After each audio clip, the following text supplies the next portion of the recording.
Hey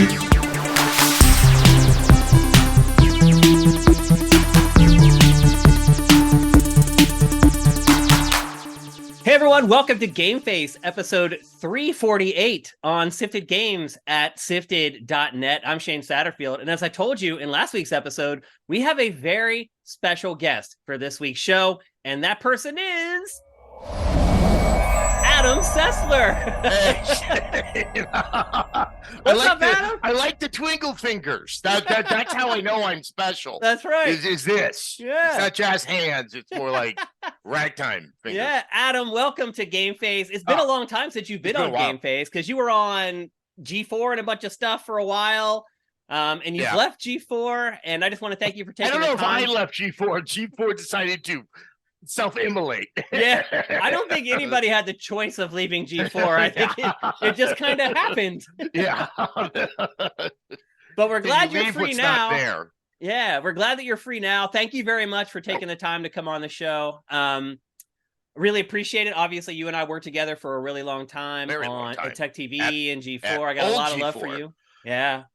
And just glad to that you managed to find some time to come on GameFace with us. What have you been up to, Adam? For the last, I have time to come on GameFace because all I have is time. It's funny. Right around the period that G4 kind of disappeared, I was actually kind of barely working for them at that point. I had sort of decided to wind down my level of participation. I was just going to be showing up for work once or twice a month. It would probably look differently with the number of videos. Just to shoot raps and things like that? It was less raps and then just doing my own segments. Okay. It becomes something of a deconstructed X-Play where there was less of a hosted show than segments of X-Play appearing on YouTube. So I would just be recording 4 or 5 of those.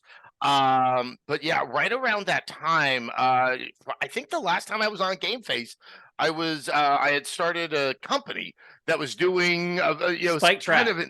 Exactly, Spike Trap. It was machine learning driven technology to try to really kind of amass what people were saying about video games to better understand when anger was truly actionable and when it was just like kind of a tempest in the teapot. Noise. Yeah. Lo and behold, while I had left that company a while back, Reddit decided to buy it. And I suddenly found myself in a option to stop working. So I did. Wow, that's awesome. Congratulations, Adam. Thank you. Given the way that Reddit's behaving right now, I'm trying to keep a low profile because I don't want to think I helped make that happen. When the sale went through, they were the good Reddit, right? So they were the good Reddit. And most likely I had no party, other than signing documents. I had nothing to do with that deal.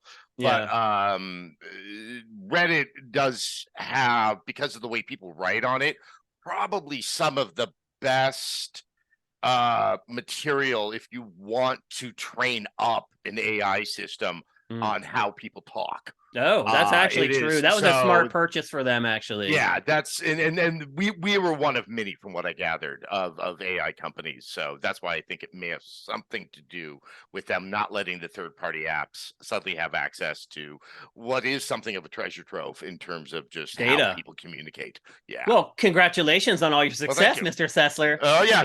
So I can think a few people more deserving, honestly. So. Oh, thanks, man. That's I wish it for you as well. Was Sifted. Yeah, so, I appreciate it. Thank you very much. Thank you. Yeah, that's awesome. But I'm glad you decided to break out of your nothingness. Yes. Break out of your hodgepodge of nothingness to come and do the show. Yes. You are still playing games. You still love video games. And anybody like that is always welcome on GameFace. So, Adam, again, thank you very much for taking the time. I know doing a 2+ hour podcast is not something that most people sign up for when they're basically on vacation for the rest of their lives. So no, it's like, oh yeah, because I have thoughts about games a lot, and they're not like panic thoughts about meeting a deadline. So this is perfect. Well, this show will get you locked back in real quick. That's how GameFace works, man. You have no choice. Just the topics that we cover, it will get you right back into the groove. So we really appreciate you showing up, and this is going to be an awesome episode. I hope you guys are excited that Adam decided to make it, because you haven't really been on anything in like a year, right? No. I kind of forswore. There. It was one of those, and you're different, Shane, because like you're my buddy. Yeah. But there's always that. Like I'm like it's always fun to do one, but then 10 other people suddenly have requests, lined up, and so Because it's they like think, oh, Adam's doing podcasts. Exactly. So just for those watching, this might be the only one for a while. Well, I'm glad that we're the ones who got you. Yeah. So you haven't been on GameFace for a while, but how we do things is we do housekeeping at the beginning of the show. We tackle a bunch of smaller stories, and we have a handful of them for today's episode. The first one we're going to talk about is something that maybe you agree with me on a little bit more than Matt does. I don't know, maybe not. But we found out this week that E3 is basically officially dead for good. The local authorities here in Los Angeles shared that they had canceled their reservations for 2024 and 2025, basically saying that either E3 isn't going to happen in LA or it's just dead. I tend to think it's probably dead given the happenings over the last like 3 or 4 years. I am really upset that E3 has basically dissolved and it's going away. Matt doesn't really give a crap at all, which I'll be honest with you, Adam, I've been really surprised that he doesn't care. Like, he really doesn't care at all. Like, he has no nostalgia for E3 or anything. I do. I understand, the way the winds are blowing, that maybe it isn't ideal and they do need to pivot and change. But I just have so many amazing memories from E3 that it's almost hurtful to know that it's going away. How do you feel about it? It's funny. I have vacillated on this topic probably for the last 5 years. Yeah, I think a lot of us have. Yeah, I think there's times where I'm like, yeah, let it die. Mm-hmm. It's over. Where there's also the one thing I do believe, and this goes back actually to the company I had and kind of looking at the data, is that sometimes you need to realize that people who are not the hardest hardcore gamers, but like that kind of middle set, they really enjoy it. They would like to always be abreast of things, but they don't just kind of they don't make it kind of second to their job as the things they do. Yeah, they don't listen to GameFace or watch GameFace. right, exactly. Yeah.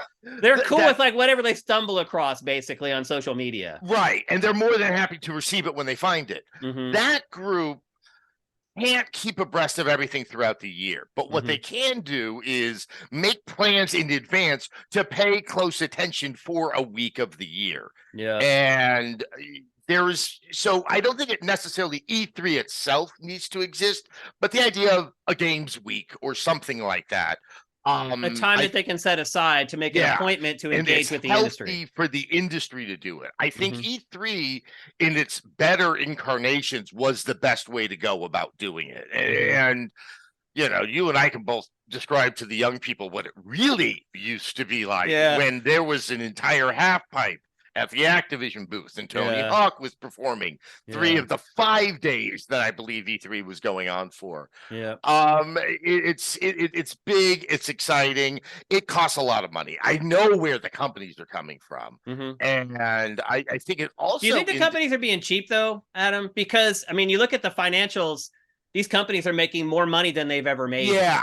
They were okay with like pinching into a much smaller budget back then to be a part of E3, and now all of a sudden they're like, you know what, we're going to keep that money. No, I don't think they were being cheap. There's one company that I had worked with off and on, and the thinking about how they wanted to spend on the show floor was really old school thinking, was like old Hollywood thinking, where it's kind of, we'll bring in some celebrities. We'll bring in some booth babes. But it's kind of trying to show up the other guys. It really is a certain type of measuring contest, or like the business card scene from American Psycho. And so a lot of money gets spent to very, very little impact. Back in the old days, when there was more than just GameStop and Walmart that were the retailers, and there were all these mom and pop retailers, it made sense because you were getting commitments to how many numbers of Final Fantasy VIII buyers were there. Yeah. And so you kind of wanted to have the booth babes and all this silliness to be able to get people into the booth and see if you could woo them. That whole purpose shifted to what was left of the press and I don't know who else was there. Yeah, they were there. I still don't know what they were doing. A lot of GameStop retail employees. A lot of Best guess. Buy floor managers, and things like that. Which, hey, if I could go to E3 with that job, I would do it too. So, and like because everything moved online, that's where the marketing went. It's. I get where Nintendo comes from, where Sony comes from, and Microsoft even, with these like just very internally produced videos. But what did you think of the Xbox showcase? It was just like one video after another with the same bump in between. Done. World premiere. Play a video. Done. World premiere. Play a video. If it's really good, it worked. So like that Spider-Man 2 demo, once I was seeing the Venom gameplay, I'm like, okay, I'm engaged because this is really visually dynamic. I can figure out how to play this game. But for a lot of stuff that isn't an established franchise, you can be really kind of like you're not having all those other parts of the narrative, hands-on gameplay, the developer coming out on stage to walk you through it, because I can't even think how many times I had seen a trailer and was like, well, it gives. And then upon further explanation going, oh, hold on, this is something that's really now gotten big on my radar. And that whole element has been short-circuited.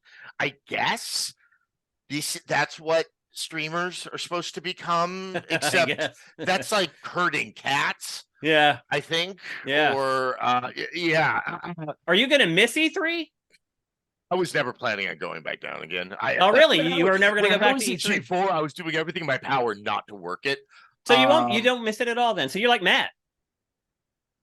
I used to be so tired. I love doing it with G4 because we did such good work. Yeah. And it was like, it was kind of like when it was over, it was very satisfying. Yeah. It was very satisfying. The numbers had proven it out. I would say my great accomplishment professionally was convincing the powers that be at G4 to stop with the garbage and let's just do one game demo every 15 minutes. Yeah.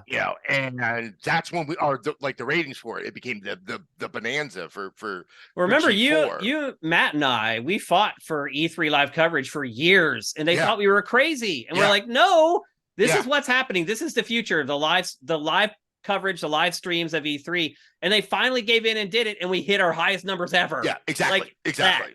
We're like, and that's so like, I know that works and how satisfying it was, but it's not like that everyone anymore. started to do it. All of a sudden, resources to do it seem to be drying up. What I did to myself physically at when I was at Rev 3, where everyone thought I was on drugs, was a man who was getting no sleep, losing his voice. Also, it was so loud, but the mics were too good, you couldn't tell. So I'm also competing with something so loud I couldn't hear the person I was interviewing. And that just kind of broke my soul. And it's also, if E3 isn't at its best, it can be a painful sight. Those remaining years were sad.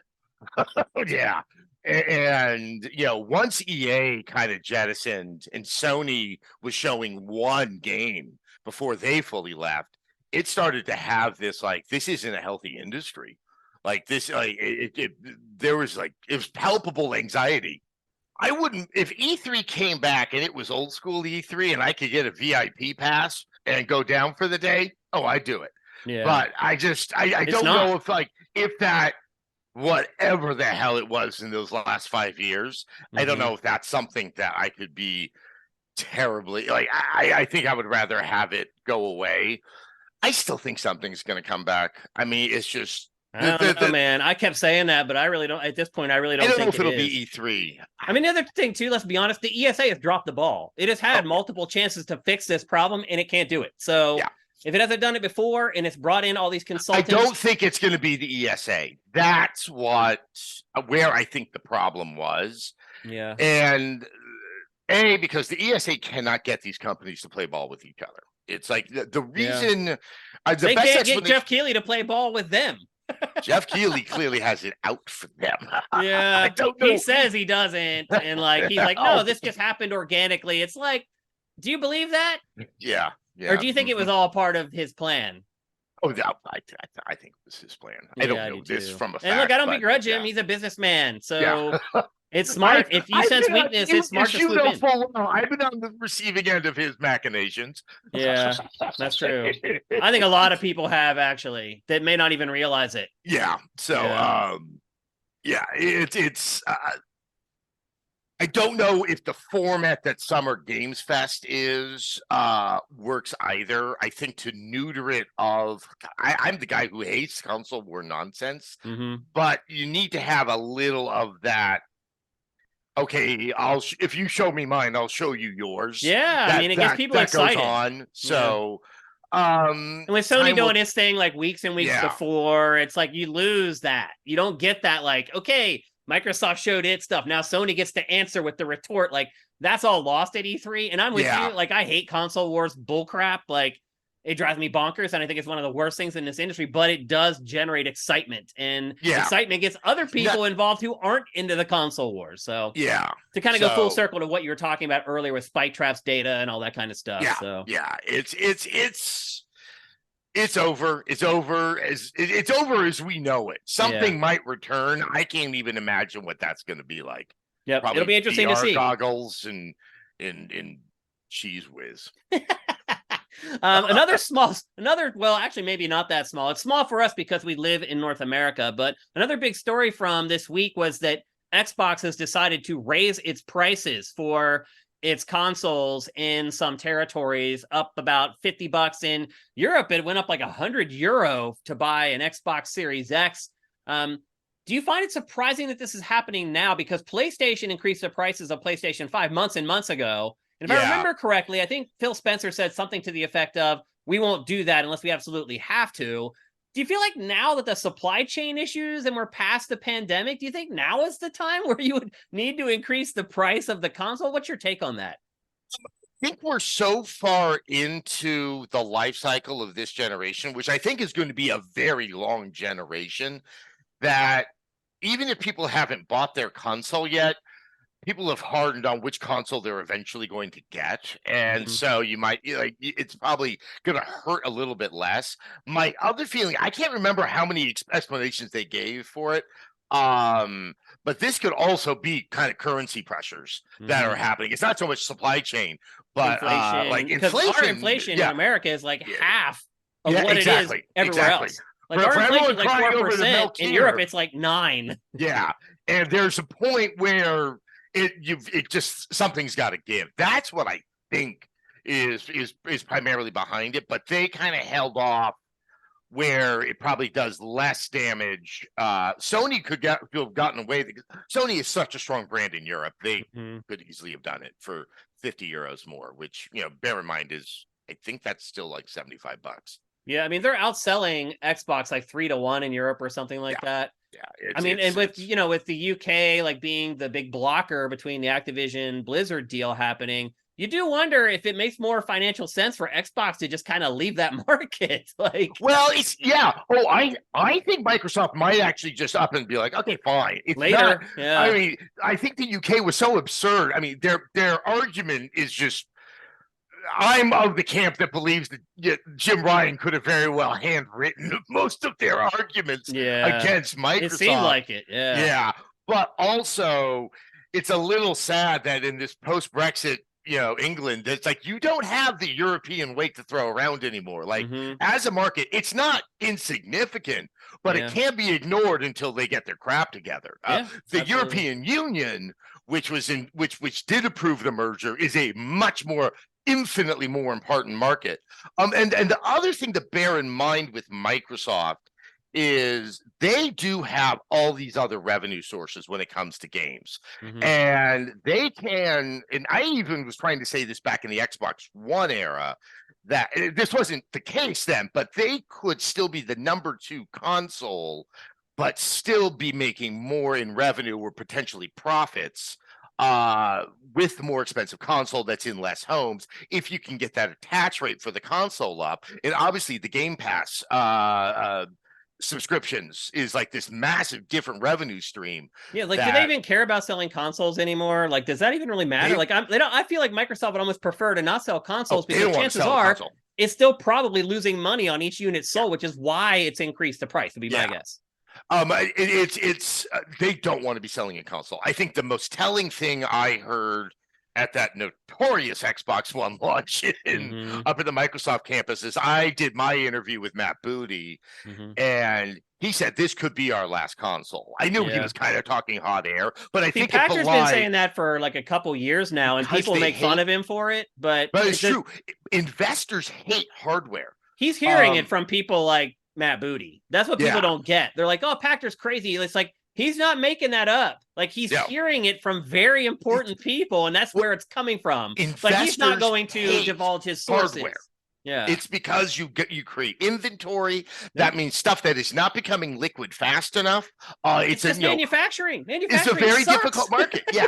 So if you can cut, and this isn't just investors who are anti-game consoles. They didn't like the Surface tablet. Like there was almost a rebellion. It turns out Surface has turned to be far more successful than people expected, and the Xbox division turned out to be far more successful than people expected. Having said that, the profit margins change significantly the minute you take manufacturing out of it. So they're like, that's what xCloud is. Like that is going to be the solution that but they'll admit the internet infrastructure isn't there yet to be able to pull something like that off.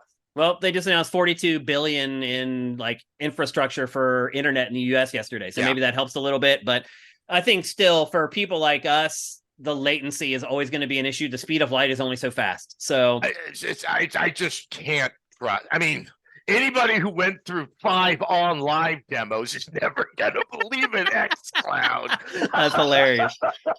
Moving on, but also staying in the Xbox camp. So because right now there are these hearings going on related to Microsoft acquiring Activision Blizzard, all these details are spilling out in the court documents and in some cases in testimony. One of the things that we learned is that a game that a lot of people are really excited for, particularly now with the movie just coming out, the new Indiana Jones game, which we got a teaser for and then we never saw again for like forever, as it turns out now that game is going to be an Xbox exclusive. This doesn't surprise me at all. Like, what's the point of these acquisitions if you're not going to have exclusive games? It's like people are shocked, like, oh, you want to take Call of Duty exclusive? Well, yeah, that's why we're going to spend $69 billion.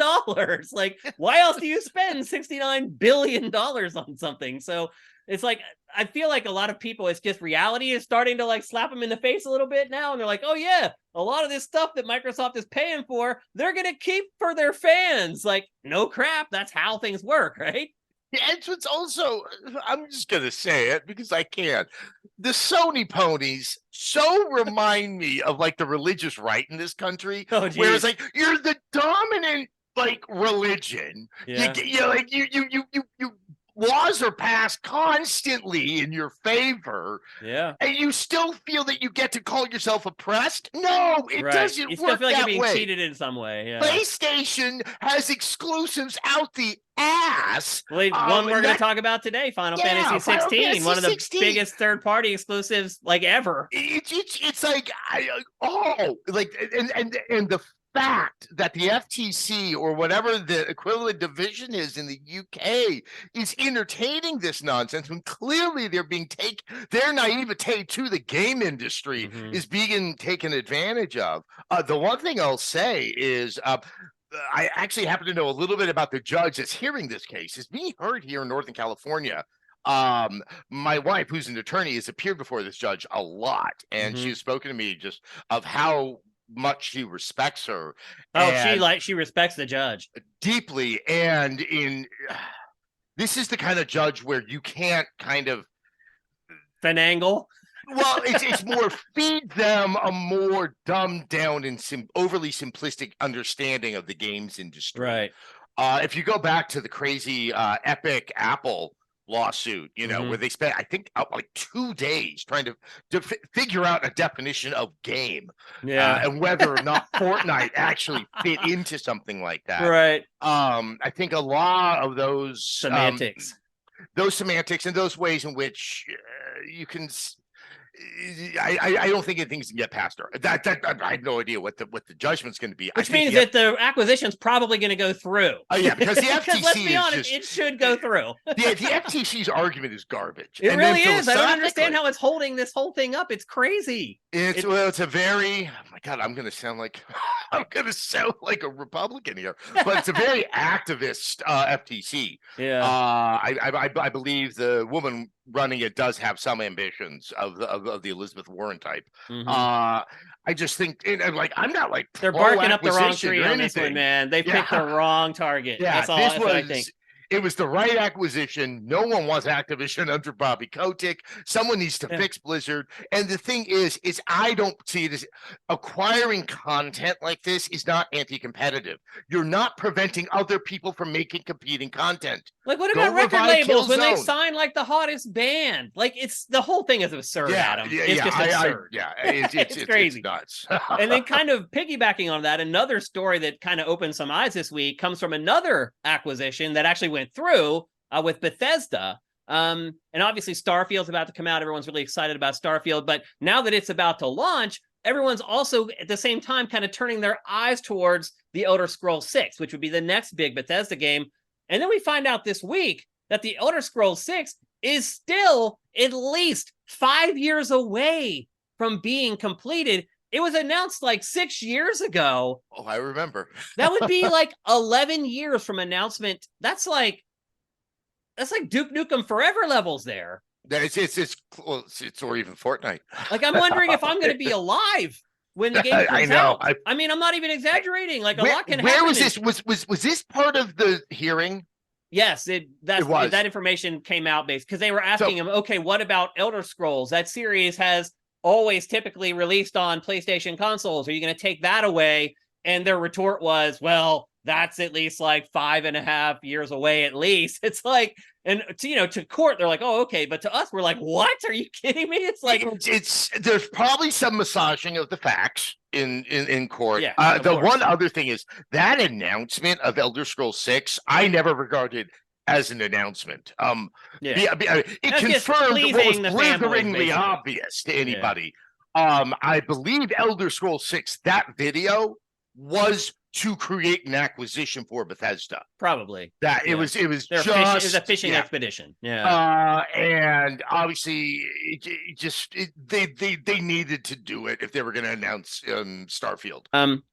So Adam, my next question to you though is, have games just become too freaking big? Like, for example, I'm playing Final Fantasy XVI right now, and we'll get to that. I'm like 30 hours in, and like, I just got like a new gameplay mechanic, and I just got like the ability to ride a chocobo for a mount. And like, a lot of the people complaining about Final Fantasy 16 are like, the first 2/3 are amazing, and then the last third, it falls apart. I haven't even got to the last third yet because it's like a 60-hour game. Like, sounds like the opposite of 13, which was, I remember Rob Manuel wrote the review and goes, "Gets really good after 60 hours." It's like, and I told him if I ever see that in a review for the rest of my life, I'll set him on fire.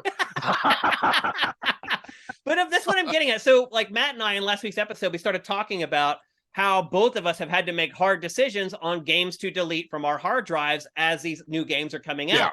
And there was like Matt said that he doesn't think now that he'll ever finish God of War Ragnarok. He deleted it off the hard drive. He had to. And he's like, I'll probably never download it again. Am I going to go download another 80 gig game? Or some of these games are 150 gigs. Do games need to be like this long? Like, I don't know if it's like age or I'm getting older, but like, I'll be honest with you, like, I'm kind of cool with a game that's like 35 hours. Like, I would gladly spend $70 for a 35-hour game. Like, do we need these 10-year, 6-year development cycles anymore? No. I mean, the simple answer is no, but we better get used to them. It really is going to come down to we're going to have to stop looking at games like movies, where in theory, say you're a film critic for the New York Times or the New Yorker, you're like, I bet I can see 75 to 80% of the movies in a year. Whereas this is now more like Russian novels, where it's like you're going to have to pick the 30% you're going to read.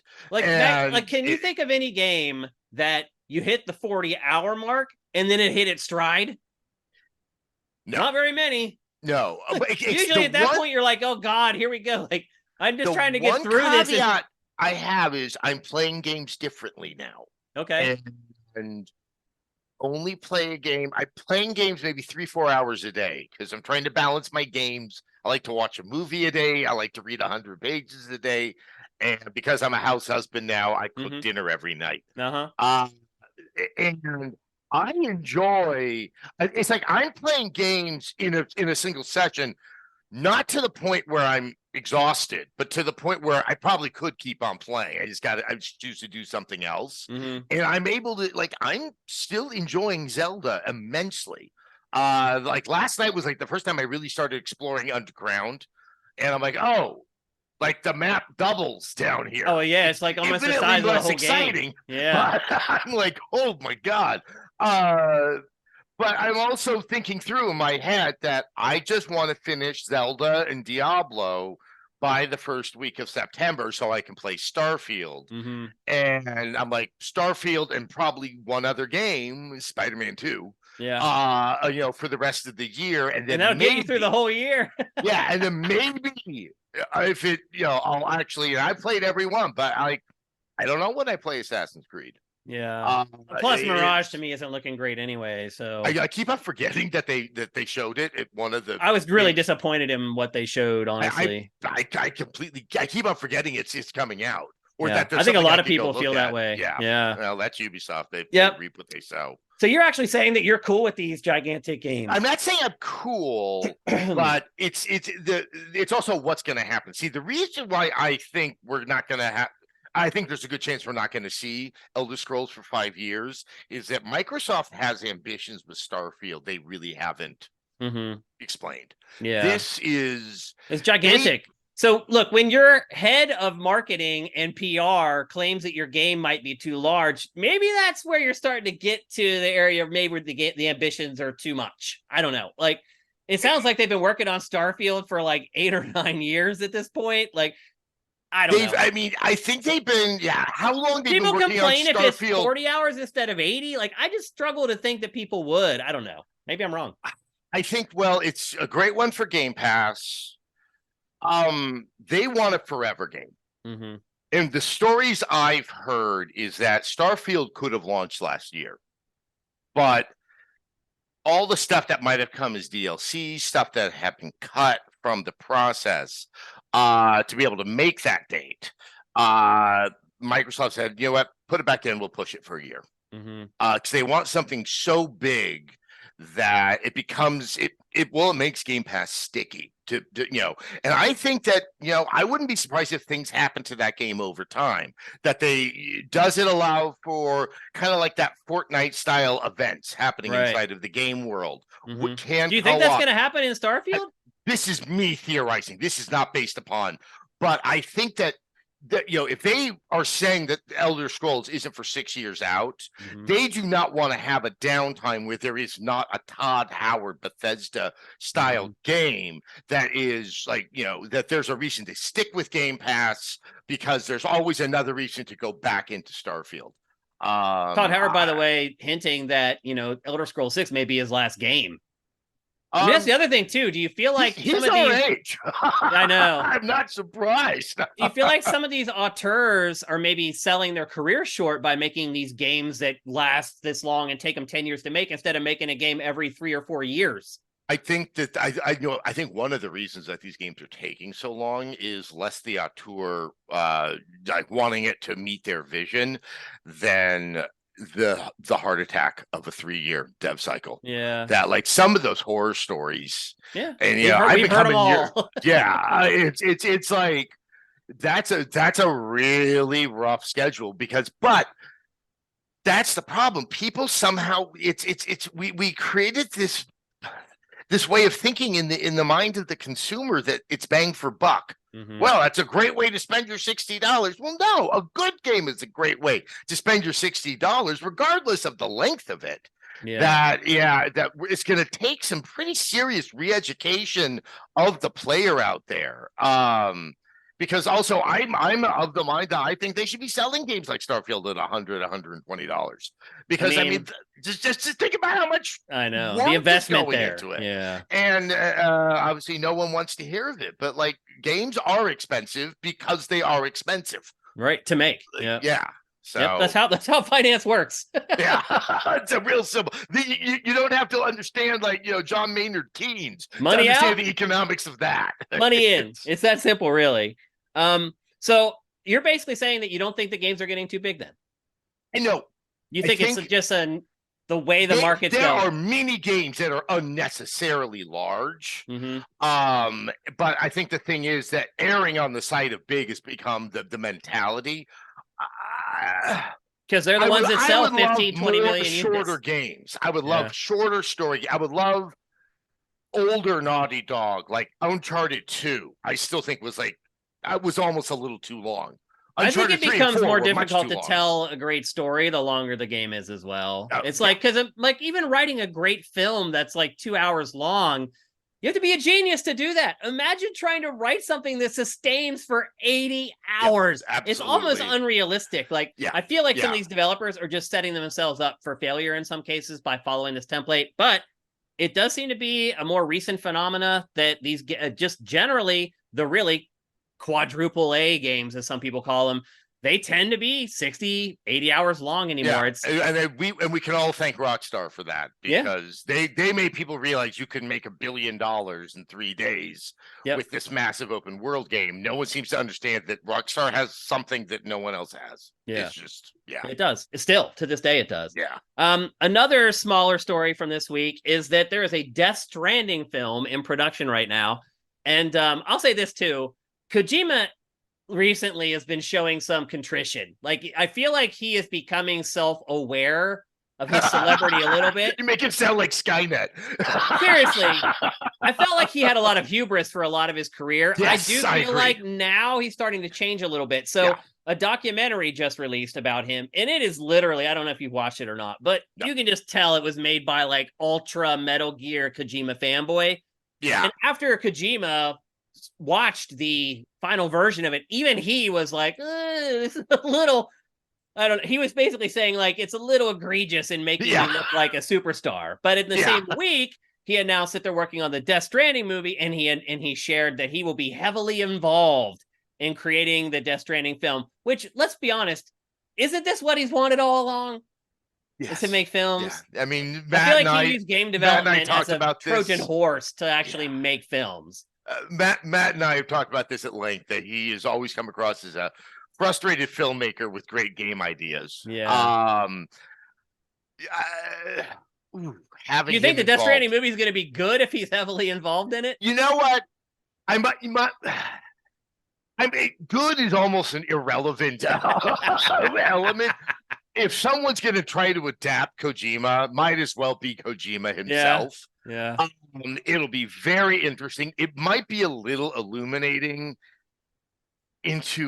it might answer some questions for me. Like, there's just things that I think it'll be better as a film than it was as a game. I felt like Death Stranding was a film that they tried to shove a game into, and they're like, "What can we do with this?" Oh, well, we'll just deliver stuff. Like, I really like Death Stranding. Oh, you did? It's weird. Look. If I cannot point to what I liked about it. I played it during the pandemic. It was during this period of time during the pandemic when I had left the tech company. I knew I was going to be working for G4, but they had nothing for me to do. So I was just kind of like, there was no stress and nothing to do. So I'm like, screw it. I got time. I'm going to play Death Stranding. Yeah. And I just kind of got lost in I'm wandering around this world trying to just piece together like little things about it. That's not, so it was an interactive experience more than I would call it a game. Yeah. And I don't but know. But a compelling one in a lot of ways.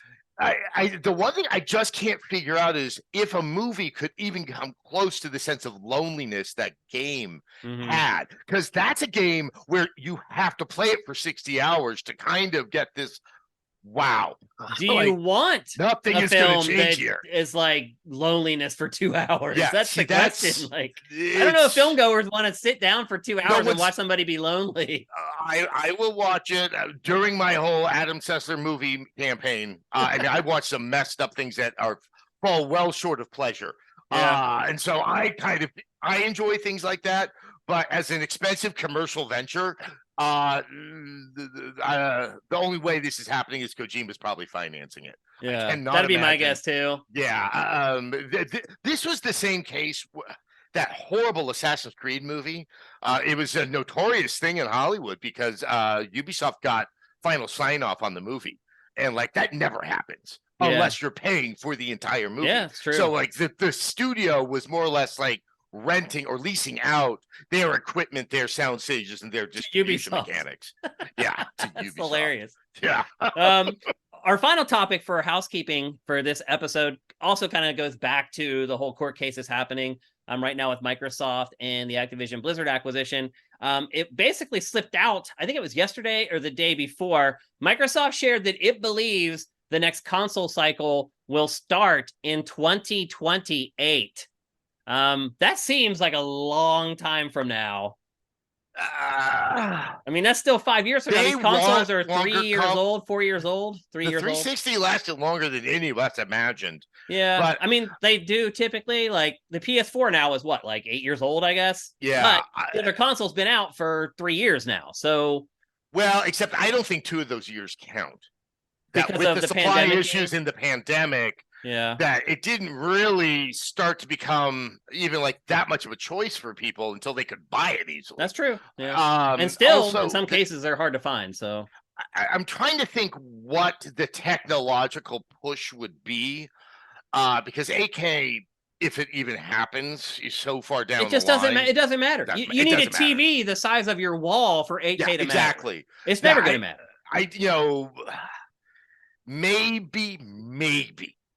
There's, although the AI that everyone is so like about right now is not the AI that would actually be in a game. But maybe that's where the technological push is. But there's so many ways you could utilize other things to do the computation. I mean, like as we were talking about earlier, it sucks to go short circuit your market by announcing a new console and then trying to get that console to market, then trying to have games that will actually work on that console that make a good case for people buying that console. Neither Sony nor Nintendo nor Microsoft ever want to put out another console. And the only one that really needs to right now is Nintendo. God, they need to. Yeah, they really. I would like to play a Zelda on my television that doesn't look like an N64 Vaseline smear ass job. Yeah, just, or it bottoms out at like 8 frames per second sometimes. It's just incredible, and in scenes where it shouldn't be doing that. Only Nintendo could release a game like that and come out not worse for the wear. Yeah, I know. I mean, think about the review scores for that game that goes to like single digit frame rates at times. No other franchise, no other publisher could get away with that. We'll probably be talking about my thoughts on that. We will. Yeah, we'll get to that. Yeah, later on in the show for sure. So you think 2028 actually makes sense? I do too, honestly. I think we've really reached the law of diminishing returns. Like, if you were to buy a console in 2 years, a new one, you would spend $500 or $600, and it would be really hard to see the improvements in games. Ideally, what you're going to buy in 2028 doesn't process in the home. That you're getting something that's more akin to an Apple TV box, and you're going to be doing a lot of cloud processing. I mean, I think a lot of people would be very, very angry if that were the case, even in 2028. I would not be surprised if they put out a super expensive hardware version, or they're like, it's the same. You now can get the same performance out of the Xbox Series X. With through the cloud streaming. I mean, that's their goal. Particularly with Microsoft, for sure. My biggest concern is really more.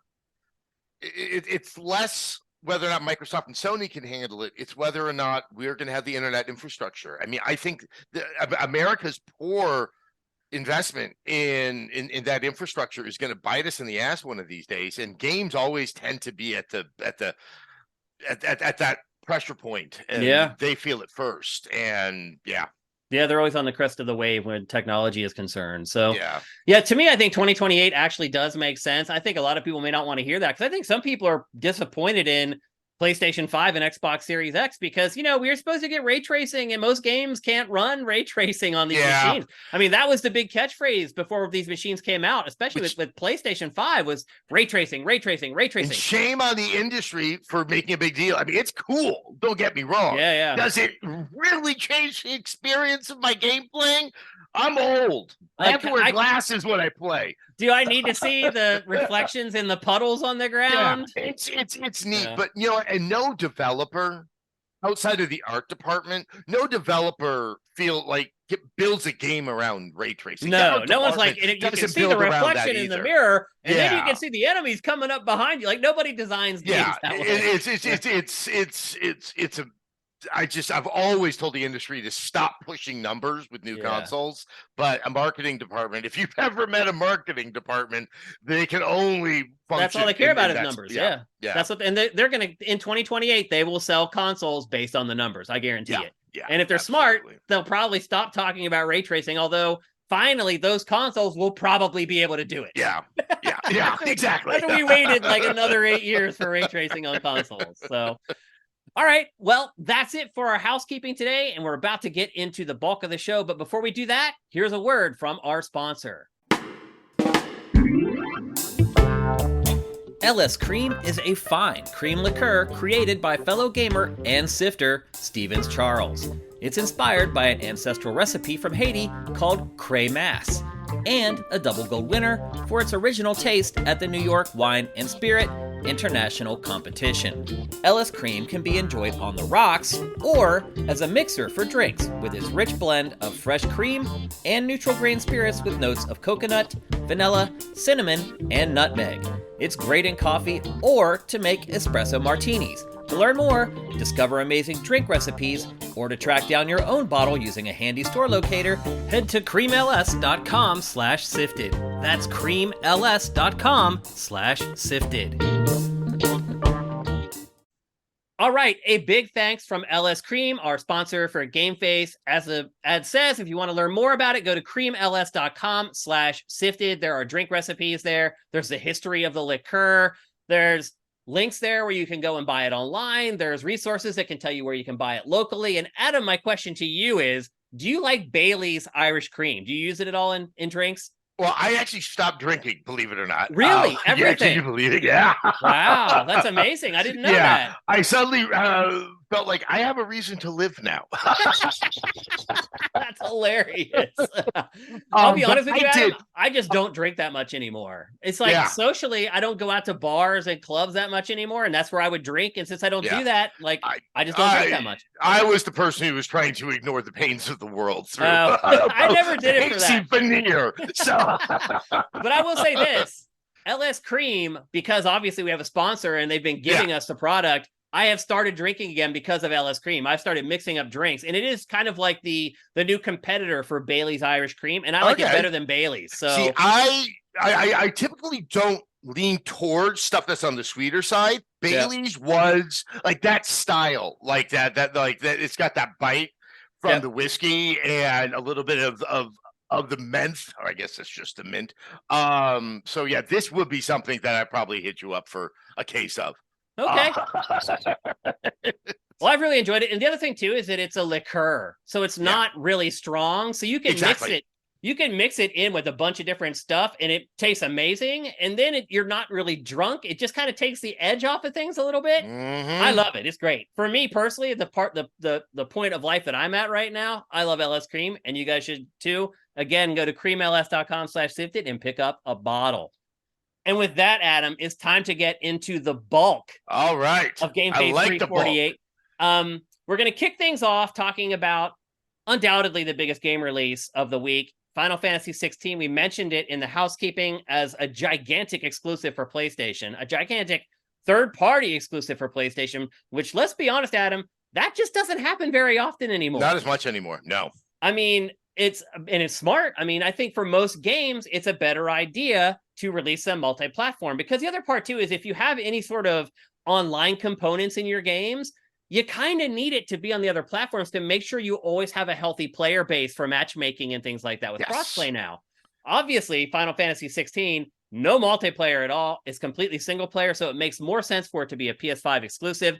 Now, the truth be told, the PC version of the game, they just started working on that. And whenever they get that done, it will come out for PC. My guess is there's probably a year's exclusivity that PlayStation. That's what it sounds like. And actually, to be honest, during testimony, it might have been today. I caught this from Stephen Totillo, so credit where credit's due. Yep.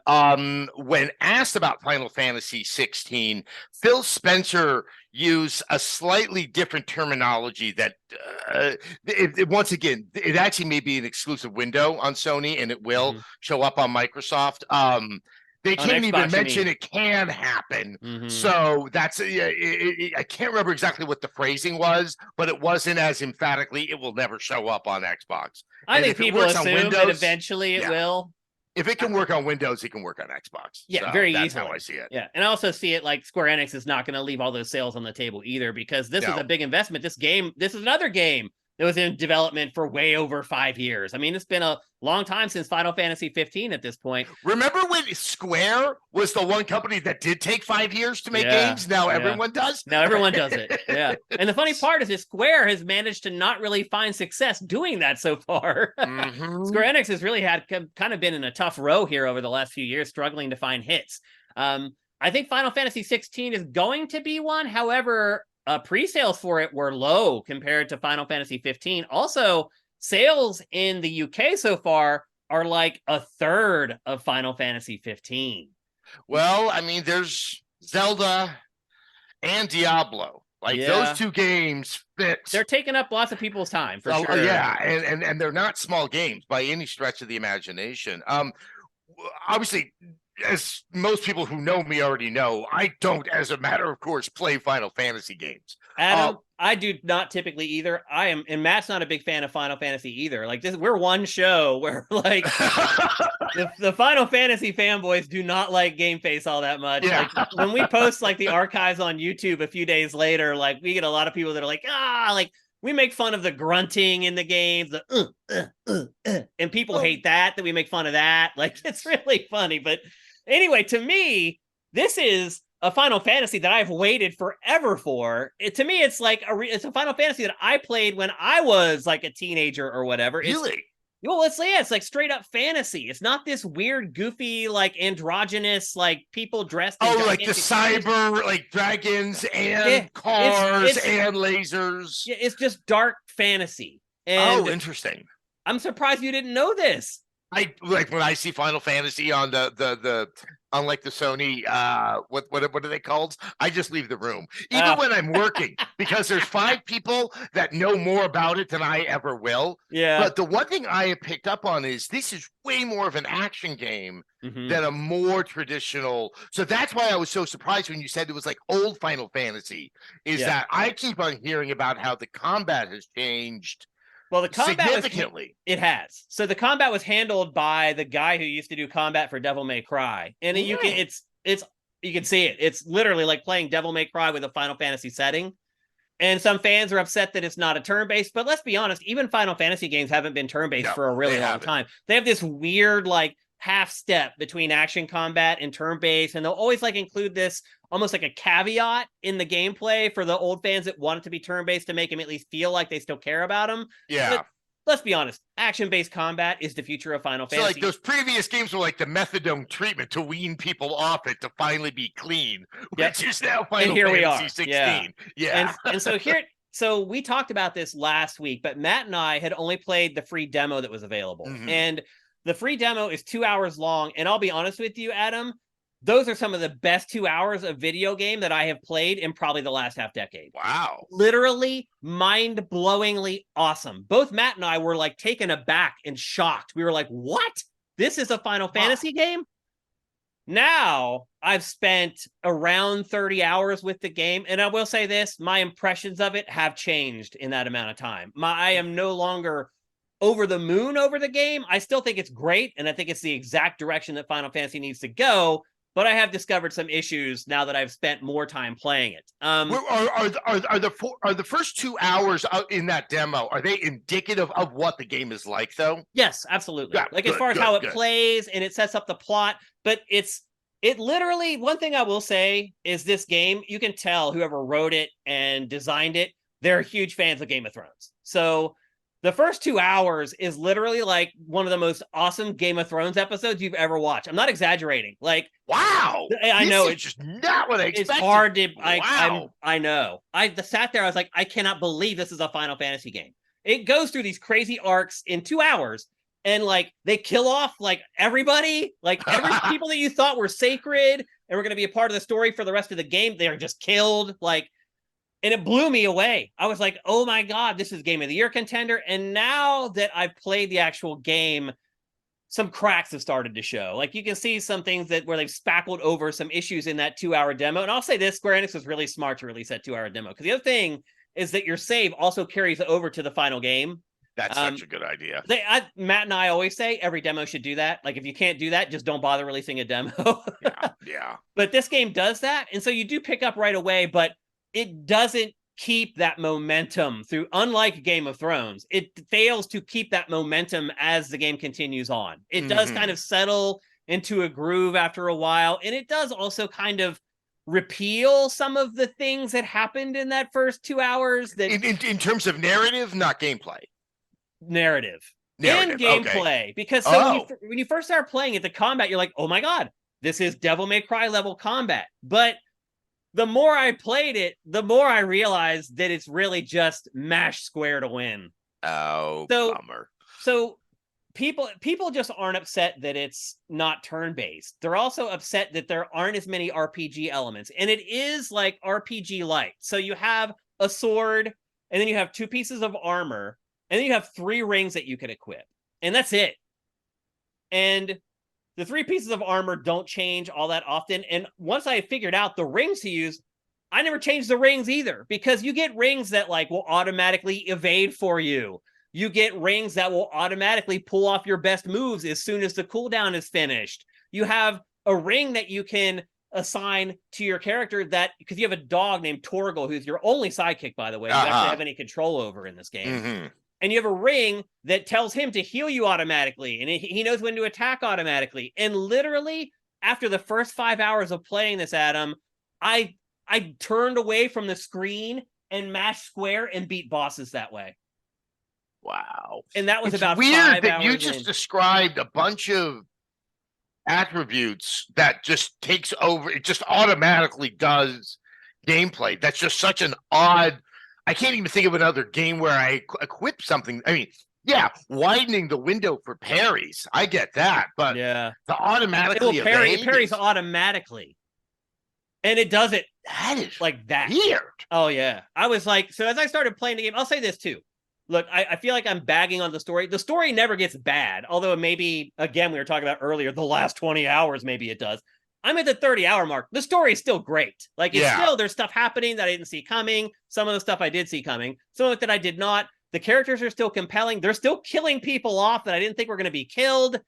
So the story is really good. It just doesn't sustain that first 2 hours. I'm just telling you, Adam, go play the demo. It's still there to download. I guarantee you, and if you finish that 2 hours, you will text me and be like, holy effing shit. Wow. Okay. I know it's hard to believe. I know it's hard to convince people who don't like the franchise, like Matt and I. You've got to play it for yourself. I don't think you'll understand it until you do.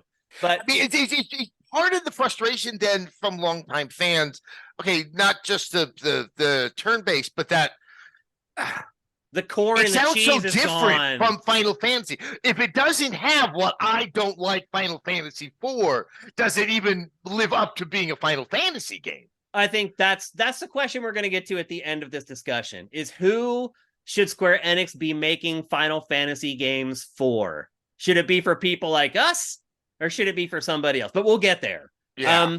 The story itself, like, every time you think it settles into a groove, something insane and heavy happens. Like, there's just, it addresses like crazy stuff like rape. Like, there's this one scene where this girl is about to get raped by like a gang of dudes. Like, they drop the F-bomb like over and over again. Like it is a hard M, like borderline like AO at times. Like people's heads get chopped off, people's heads get delivered in boxes. It does borrow so many things. So the lower third for this discussion right now is Final God of Thrones, because the further you get into it, the more it feels like God of War from 2018. That's kind of how the game is designed. It's not an open world game by any stretch of the imagination. Okay, so it's kind of, there's areas that are more explorable than other areas. But generally, it's this cattle chute that you're constantly, it's very linear. When you get to like the 20-hour mark-ish, the game does open up more, and it will give you like mission objectives all over the map, and you can kind of choose the order that you want to do them, and there's side quests here and here and here. But it's also not like Final Fantasy, in where the world map is like gameplay. So in some Final Fantasies, you go to the world map, and they show like a little like a sprite version of your character, the super deformed little, and you can run around in the open world, and you can even like try to avoid like random encounters with enemies. Like, it's not like that. The map screen in this is literally just a map where you choose to fast travel from. And I'll say this, the fast travel in this, awesome. You can travel anywhere you want at any time, no matter what you're doing. As long as you're not in a battle, you can fast travel anywhere you want. The way they laid out the quests in this game is great. Like, a lot of this stuff is just comfort food for people who have played a lot of other games that has not come to Final Fantasy in ever. And finally, they're here. So, side quests, before you talk to an NPC, one, if they have a side quest, two, if the side quest is important. So typically you get like these little green icons just for a side quest, but if they're important, they'll have a plus on them. And if you see that, that is a side quest that actually has important elements for the rest of the game. For example, to get the Chocobo mount, it's a side quest with a plus. So once you do that, then you realize, all those side quests that are marked like that, I need to make sure I play those, and consequently, they are the better side quests. So there's all kinds of... How does a Chocobo fit aesthetically in this hardcore fantasy world? Well, here's I'm trying to figure this out. Matt brought this up last week, and he said it before. Chocobos generally were not considered these cute little cuddly things that you race. They were these huge hulking beasts that with razor sharp beaks that were dangerous. And that returns in this game. Like, they're your mounts, and like the opening scenes before you even get it, like your dad, the king, is riding on one, and they look scary, man. They're like ostriches times like 10 or whatever. So a lot of the aesthetics of the OG Final Fantasy games, they finally brought those back around for this and have ditched the kind of corny day glow. Interesting. It's, again, like I haven't been a fan of Final Fantasy since the Super Nintendo era. Like, I didn't even really like Final Fantasy VII all that much on the OG PlayStation. Like, if you're like that, this is full circle, albeit with action-based combat. But the story, I mean, I'm 30 hours in. It still got me hooked. Like, I'm still into it. People are still dying. You don't know what's going to happen around each corner. It's not as good as the first 2 hours were, but it's still held up and been pretty good. So I do think that even Final Fantasy fans, at least for a big bulk of the game, will be happy with the story. I think the design, too. Like, I feel like finally this series has caught up with all the other games. Now, the lack of an open world, that's probably the next hurdle for them to overcome with this franchise. Much like God of War from 2018 or Ragnarok, even though it is kind of this throwback design style, they do a good enough job with it that it doesn't feel that much like a throwback. And to your point, open world games don't serve narrative very well. No, it makes like if you can go any direction you want, you tend to weaken the narrative. If you want to tell a story, take the Naughty Dog approach. Take the Sony Santa Monica approach. You're absolutely right, and that's what they do in this. And I think the game is better for it. So again, that's a hurdle that they'll have to overcome. And let's be honest, a lot of open world games never overcome that hurdle. Nope. By the end, you're just doing fetch quests, like side quests and things like that, stuff that's not really compelling. So we'll see what they decide to do. But despite the fact that the game isn't open world, there's still like these weird contrivances, like you shimmy through a narrow thing and it loads the next section of the game. like they give you a chocobo, but there's only, and you can call it anytime you want, but there's only certain areas where it even makes sense to even use it, because otherwise you're running with this gigantic bird down these pathways that are just made for your character to run down. So it does feel like the chocobo is maybe a little bit forced, or maybe they're just trying to get ready for when the game is open world and you do need mounts for, functional reasons instead of just like, hey, I'm on a chocobo now, and this is a Final Fantasy game. They have a transferable asset from this game they can just plunk into the next one. That's what I think anyway. That makes sense. And the game has equal parts smart stuff and dumb stuff. So very early in the game, like you have a dog, his name is Torgal, and he fights for you. And again, he's the only party member that you have any control over. Your other party members just do everything automatically. But you have this dog, and like it's the first time they let you pet the dog. And that's a big thing. Everyone's like, can you pet the dog? Well, you can pet the dog here. But the thing is you pet the dog and it shows you a different camera angle while you're petting the dog that shows you a hidden item. And I was like, oh, I'm like, that's clever. So from that point on, mentally, I'm like, I'm going to pet the dog every time because it may show me like some hidden thing. Now I'll say this, it doesn't. It only happened that very first time. But still, that's very smart design. Yeah, I like that. It encourages you to keep doing the action because you got rewarded for it. So there's stuff like that. But then there's another smart thing where like you don't really understand Clive, who's the main character that you play as. You're kind of trying to figure out how powerful he is, how strong he is. And there's this one scene where he's adventuring with everybody, and there's like this big collapsed boulder that's blocking the way. And he just casually just walks up and just goes, huh, and just like pushes the boulder up. You're like, oh, okay. He's like superhuman strong, and like people shouldn't mess with this guy. But then later on in the game, like people fall and they're hanging by their fingernails, and he goes to grab them and he's struggling to like pull this like 100-pound girl up. Like, so for every time they do something where you're like, oh, that's really clever, like later on, they're it's like Leon Kennedy punching boulders in RE5, right. And then seemingly like a wuss when it comes to half the other stuff. Yeah. So it is RPG light. So if people have really gotten into Final Fantasy for the RPG elements, like really digging into the stats, like you can't adjust any of your stats. Like when you level up, all that stuff changes automatically. Wow. Yep, that just, when you level up, it's just like ding, ding, ding, ding, ding. They all just go up automatically I don't even know what it's based on. I don't know where those numbers come from. And if you go to the skill trees in this, like there's one huge skill circle, and literally at the beginning of the game, you earn enough skill points very quickly to unlock every single ability there. And then like half of that circle, you can upgrade as you get like points throughout the game. And then as you unlock the summons, so basically how summons work in this, and you're aware of summons, usually they're like the biggest magical spell in the game or whatever. Yep. You have to build it up across the whole battle, and then you finish off the battle with this behemoth that comes from the sky and drops a big boulder on the enemy. They've changed for this. You actually have control of them like kind of at all times. As you progress through the campaign, Clive takes over the abilities of the summons. And if you use the L2 on the DualShock, you cycle through what are called icons, and you take over the abilities of those. So a big part of the game, if the combat weren't so freaking easy, is that you set them up with your normal sword attacks, and then you switch to your icon attacks, and those are kind of like your special over-the-top attacks. But again, if you set it up, because with those 3 rings, it just does it all automatically just by smashing square. You don't have to worry about like switching between the icons. You don't have to worry about dodging or timing your dodge. Like it just does it. You literally cannot look at the screen and mash square and win boss fights in this game. So all the stuff, the skill trees, the icons that you can choose, and you can even go in and like level up the icon abilities, and you can choose, each icon has like 5 abilities, and you can choose which 2 to assign to take out into battle with you. All that stuff doesn't end up mattering because the game is just too damn easy. It is literally just mash square to win once you get to a certain point in the game. Like it ruins the whole thing, in all honesty. Like it really like crushes the game in a lot of ways. It's like, I'm not a big Dark Souls guy. Like I don't like games where they just beat you over the head over and over. They're like, learn how to dodge, dummy. Like I'm like, no, I want to learn how to have fun playing video games. Yeah. Like I'm not really the other end. This is the other end of the spectrum. This sounds like they wanted to make a different game and it didn't work. Because it's worth remembering that. Remember, Square sold off half of their company. Mm-hmm.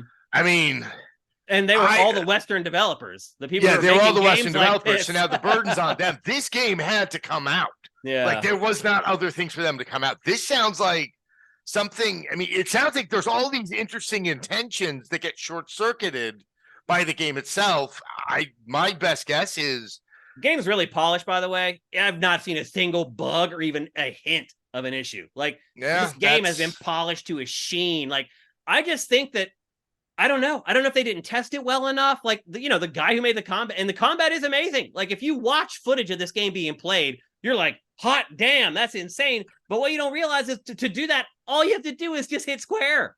Like I've almost thought about like that's eliminating those rings and using other rings to make the game fun to play.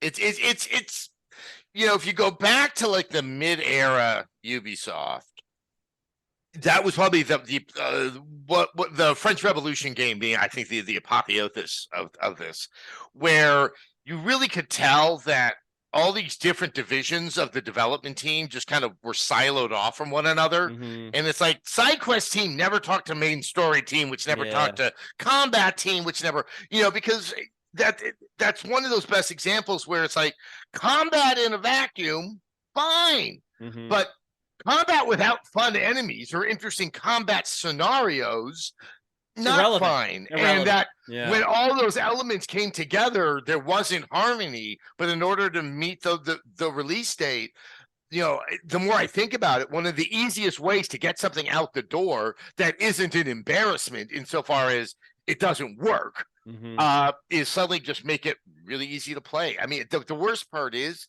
there's probably so many people out there that won't notice how easy it is to play. Maybe. I think most people will. Because the other thing too is like those first rings that you get are like the only rings you can select. Like you eventually unlock more rings, but you're going to slot those in and you're going to realize, man, this game just became a cakewalk. For a Final Fantasy audience especially, this Adam, kind of gets to what you said. Even the boss fights, I finished with a full health bar. And the craziest part was you play the game for like 20 some hours and it's at that point, it's just a cakewalk. And then they give you limit breaks 20 hours in, which is like this hyper powered like attack mode. You click both sticks and you just can go berserk. And then it just makes it even easier. Like I have died, I'm not exaggerating, Adam, twice playing this game. Wow. Yes. I'm not exaggerating at all. And the second time I died was just a total freak accident. I got caught in like a loop where I was against a wall and this mid boss I was fighting just fired fire at me and I couldn't get out of it and I died. But otherwise, you don't die. And like that to me is not Final Fantasy, in my opinion anyway. But that's the thing. Do you make games to please the existing fan base, or do you make games to open it up to other people to expand the fan base? And Final Fantasy, its sales of 15 were pretty good. Like I think it sold like 10 or 12 million or something like that, but it didn't sell 20. And so my guess is Square Enix is trying to open up the potential audience for Final Fantasy, but is that the right call? Should these? I know it's such an interesting question because. Like, should they be making these games for like 13-year-old boys, or should they be making them for us? Like that's because when we were 13, we liked different things, and we probably would have liked the grunty like Final Fantasy. Also, should Final Fantasy be aging and evolving with one section of its player base, right? Or is Final Fantasy the thing you do between the ages of 12 and 25, 17 or whatever, and then you move on to some other aspect of life? It's such an interesting question because the whole gist of Final Fantasy is how malleable it was. That it was such a different game before 7. Yeah. And then after 7, it kind of was within this one type of game. Like it always can change itself up, but I never felt. The one thing I can say is I never, during my distaste for Final Fantasy, ever wanted someone to make a Final Fantasy for me. Like I was fine without Final Fantasy in my life. Like I did, because I did love Final Fantasy when I was younger, and the SNES era, it was one of my favorite franchises. And I'm going through the same thing right now with Zelda. So here's the thing. I'm kind of going through the same thing with Zelda right now. Zelda, as you know, Adam, Zelda used to be my favorite video game franchise. I'm well aware. I remember the KOTOR Wind Waker debate where I felt like I stabbed you in the heart. Yeah. And I'll be honest with you, Adam, I am not a gigantic fan of Breath of the Wild or Tears of the Kingdom.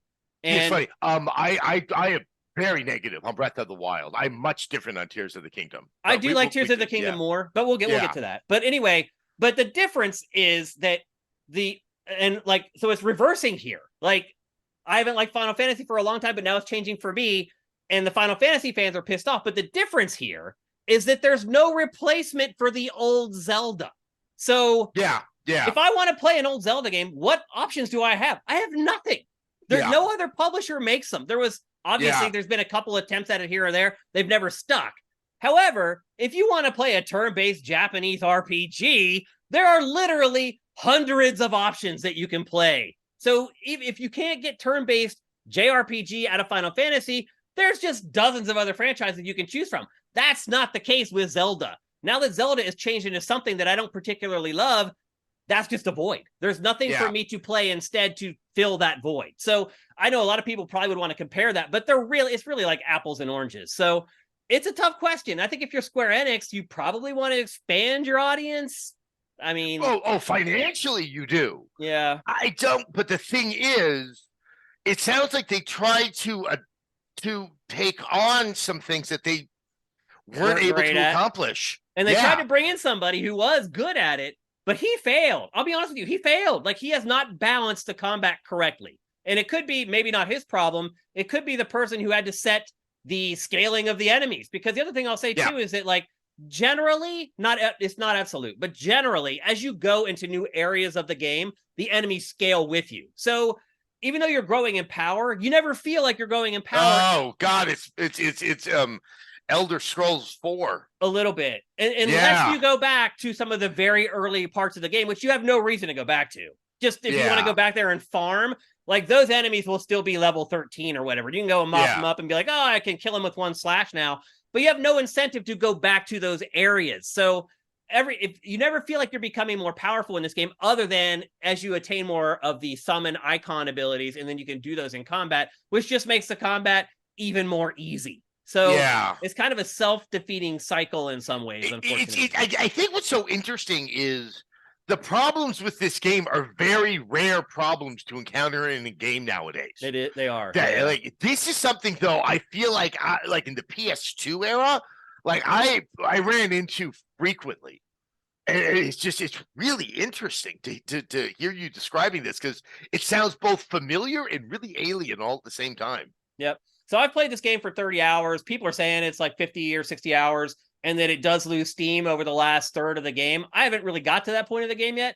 And I already feel like if I had spent $70 on this game, I've got my money's worth. The boss fights in this game, Adam, are they're technical marvels. They are literally some of the most amazing pieces of interactive entertainment that have ever been created. And you know what? That was good. What mid-era, post-7 Final Fantasy was supposed to be. When that first cutscene trailer for Final Fantasy VIII came out, is one of the first things, like, when I had taken on the GameSpot TV job that came out.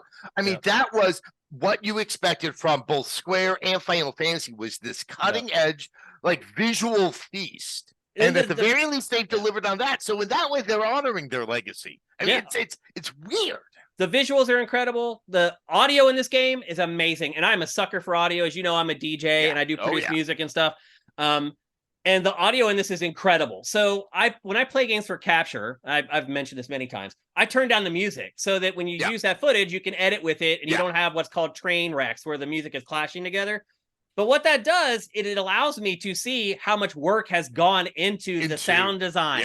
Because I hear the rustling of the clothes. I hear the footsteps. I hear the fingers rubbing against each other. And most games just cut that crap out. Most games, if you hear them without the music, you can hear the sound of the wind blowing and footsteps, and that's it.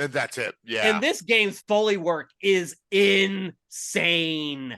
It's almost sad that, like, if you don't turn the music down, you're missing all this amazing effort that's gone into the. You do hear it kind of like it's well mixed as well. Like, the other thing too is, like, if you play it on a good surround sound system, it sounds incredible. The directional sound is awesome. The mix is good. The production values in this game are amazing. Graphically, auditory, both off the charts, awesome. And now they do cheat a little bit because it's not an open world, which helps you, dedicate more polys to certain things. But whatever. The bottom line is the game looks and sounds amazing. So I think both of those things are up to Final Fantasy standards. Again, I already feel like I've got $70 worth of entertainment out of this game. The story could take a dump on itself in the last 10 hours. And I'd be like, that sucks. Maybe the game shouldn't have been that long, but I still got 70 hours of entertainment, or $70 of entertainment out of this game. And that's where I'm sitting with this game. Like, there's just so many, it's just bonkers, the stuff that happens in this game. And again, That's where you get the Final Fantasy payoff. There's just stuff where you're just like, what? Like, how do you even think of something like that and then make it happen inside the game? So there's all kinds of marvel. Yeah, there's all kinds of marvel and wonder in the game. I think it nails that part of Final Fantasy. Really, my biggest complaint is that it's just too easy. You can just mash your way through the entire game. And if the story does indeed fall on its face later on, then that's a ding that I would give it. But I'm 30 hours in and that hasn't happened yet. So now is it possible, since it sounds like the story is quite interesting, that given how easy it is, you could just kind of mainline the campaign and really just kind of ignore the side stuff? I'm wondering if that might be a fun way, or at least for something like me, like I'll get a lot of the visual spectacular and this like tough as nails story, which I don't expect from Final Fantasy whatsoever. Because you can definitely do that. Because again, the way that they label the side quests. So if you just see a green icon above like an NPC's head, that's just like generally go fetch something and bring it back to me quest. If it has the plus, that's the only side quest that you really need to do. And I've been playing it for 30 hours and I've only come across like 4 of them total. So, and yes, otherwise you can just plow through the game. It is very linear. You never are wondering like where I need to go. It is very hand-holdy in that way, but I'm okay with that. Like I'm not the guy who wants to wander around like reading this obscure note I found tucked away in some closet somewhere that's like, now you need to go over to blah, blah, blah. Like I prefer games that do one of my bigger complaints about Tears of the Kingdom is like, would you mind holding my hand once or twice? Tell me where I need to go. I agree. That's a big complaint of mine with it too. So I guess back to the question that I have is like, who should these games be made for? I think they need to be made for the biggest audience possible. If you're making a 60-hour game, that's a huge investment. They've worked on this game for like 7 or 8 years. And to be like, you know what? We're going to make it for the same 7 or 8 million people that buy it in the first month and then the other 3 million that trickle in over time. I just think that's a losing strategy. And I think it's going to make the games better. I feel like this is the best Final Fantasy I've played, even with it being so easy, since the SNES era, even despite all the flaws that I found. That's amazing. All right. I actually, I may be no longer a games industry professional, but I still have interests like it. So I want to check this out. Just, I've got to see this. Play the demo. Just go download the demo and play it. It's 2 hours long. You will know when you're done with that whether you want to buy the whole game. You will know. And that's the other thing I would say to people who are watching this right now. If you're still on the fence, and you're like, man, I don't know. Download that demo. Now, I will say this, the game doesn't quite hold that standard the whole way through, but that vibe is sustained throughout the entire time. So if you play that demo and it resonates with you, I feel very confident in I would tell you to go buy the game at $70, honestly, from that demo. But I don't have children. I'm happy to spend $70 on a game. I mean, to your point earlier, like you're right, games should be way more expensive than they are. Like, I've never complained about them bumping it up to 70. There is a little bit of like some of Nintendo's games. I'm like, and they've been good about it, like not jacking up the price of their Kirby games to $70. Yeah, the Kirby game, I was like, and it was more like you could have just warned me it was going to end. Yeah, like it felt so abrupt. I'm like, oh, we're here. Yeah. I like that Kirby game though. Yeah, you liked it. It was for it being a Kirby game. Yeah. Well, it was a 3D platformer Kirby. Exactly. It's way overdue. Exactly. I really liked it too. So anyway, what I'm getting at here is that I do recommend that you go buy it. Like I have played this for 30 hours. If you don't think 30 hours of entertainment is worth $70, then we're just sitting on different scales here. I personally do think it's worth it. And my guess is I'll probably get at least another 10 hours out of it before the story starts to fall to crap. I still never think you should put a dollar amount to your hours of enjoyment. You're right. It's so hard to do. But if that equation doesn't work for you, I need to know what you're waiting for in life. Because good luck. You're gonna be waiting a long ass time. I have some words for you on legal prostitution. Yeah. And it does capture Final Fantasy. It has it could maybe use a little more levity, a couple more jokes here or there, but the jokes are good. Like they're legitimately funny and they land. Oh, that's good. Which is the writing in this, Adam, is incredible. It literally is like the writer from Game of Thrones wrote this game. I'm not exaggerating. It's that good. Like, wow. Yeah, okay. I know it's like hard. I still can't believe it. My mind is blown by this game in some ways. So I'm telling you to go buy it. It has all the crazy off the wall stuff. It has a chocobo with an eye patch. What more do you want? Yeah, I think this really, my only hang up with this game is what we talked about earlier, time. Just figuring out where I put it into my already pre-planned game schedule. Which goes back to my question of, are games just too damn long now? Yeah, exactly. Anyway, there you go. That's my final take on Final Fantasy XVI. We'll probably be back next week when Matt's back on the show, because I know he's been playing it. I have a feeling he's probably going to share a lot of the same opinions that I've had playing through the final version of the game, but we'll see. You never know with Matt and I. He surprises me sometimes, and I'm sure I surprise him sometimes. I keep tabs from afar. I know sometimes you two are simpatico, especially with because I'm on board with you. What was that Metroid game? Metroid Dread. Yeah. I was not the biggest fan of that one. Like, you two are happy to be apostates together, but then I've also heard the two of you clash. Oh, like, we have thrown down for sure, man. That's passion, though. Look, if you're gonna do what we've been doing, as long as we've been doing it, Adam. Yeah. If you don't have that passion, it's not happening, man. Yeah. I'll tell you more about Metroid Dread when we're talking about Zelda, because it ties into my whole thing with Nintendo. I can't wait to hear that. I can't wait to hear your impressions of Zelda either, honestly, because you definitely seem to like it more than I do. So I'll be interested to hear some of maybe your rebuttals to some of my criticisms of the game. Yeah. See what you have I think it's also just how you play the game. I think if I was playing it like I did some other games recently, or like in the old era, I wouldn't care for it. No. Okay, so there you go. That's Final Fantasy 16, at least my final impressions of it. I'm guessing Matt will chime in next week with his final impressions as well. That man knows how to chime. Yeah, he does. Absolutely. Next up, we're going to talk about the biggest event from the week. We were wondering, like, why is Nintendo sitting out Summer Game Fest, not E3, whatever the hell you want to call it? We were like, man, PlayStation did a big press conference. Xbox did a big press conference. Some of the third parties did one. Where's Nintendo? Out of the blue, Nintendo's like, hey, we're going to do a Nintendo Direct. A little later than everybody else, but we're going to do one. And then the big question really, Adam, was like, what the hell are we supposed to be playing on Switch for the next, year?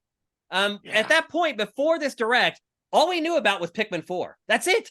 There were no other Metroid Prime 4, which at this point, I think we can all agree is a launch game for the next Switch. Yeah. I mean, that's that Mario Kart 9. Anybody who thought this game was imminent when they announced it in that ramshackle fashion, it's been 6 years since they announced it, Adam. Right, but don't you remember the title card they put up? Yeah. It was like they quickly got an intern with MS Paint to put something together, slapped a 4 on it. Everyone's acted like it was around the corner, and like I needed to come out of retirement and bitch slap the entire world. I was so angry.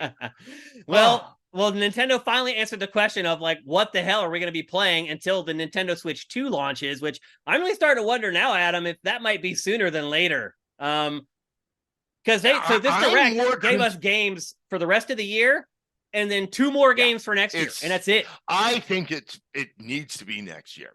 In all honesty, I know they usually launch their hardware Q1. I really think it's going to be holidays next year for Switch. There's no reason why they shouldn't do holidays. The Switch was so successful, I think, beyond their expectations, that holiday and then next year, the best reason of when to launch your game should be how much can you make available. Yeah. Like should have nothing to do. Like Nintendo will sell. That is now like we're back in that era of Nintendo, but it's now don't sell out. Like just keep selling.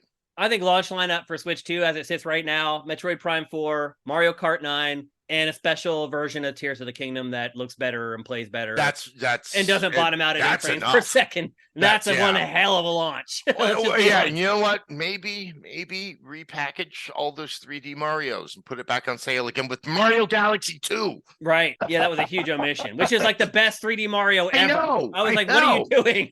I go back and forth between that and the original Galaxy. I can't decide which. Yep. So it is a tough one. But I think 2 is more refined. One felt fresher and more unique, obviously. Yeah.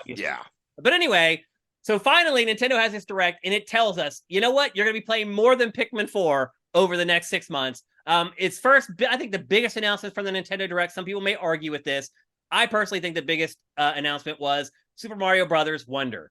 It is the first new 2D Mario Brothers game in more than 10 years. Yeah. Don't you think that's crazy? For me, I kind of, what were those other ones called? 10 years ago. Like new Super Mario Brothers. And I did not like them because the weight of Mario felt wrong to me. It was different. Yeah. Yeah. And this, I'm guessing from what I looked at visually, it looked like it was more in line with the classic 2D Mario. Yeah, I think my big concern with it right now is I'm not sure that it has a real hook to it. It's called Super Mario Brothers Wonder, and the wonder part is like a flower. It's a flower that you can activate that transforms the world for a brief period of time, and it like enemies just appear out of nowhere and the environments change briefly. That seems to be the big hook for the game. I don't know if that's enough. Obviously, what everyone's really latched onto though is like Elephant Mario. He can transform into like an elephant, like. It's like it's so easy for Nintendo. Like they can literally just do from Galaxy, anything. It doesn't matter. It doesn't matter how stupid the idea is. The fans are just going to eat it up. It's like like the one scene in the trailer where like Luigi rides by and like gives a nasty stare. Like that turned into a meme that lasted for like 2 years. Like Nintendo fans will just latch on to anything and make it a meme.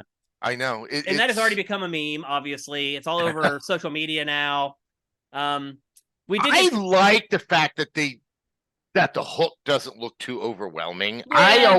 I sometimes get anxious when I think that they've leaned.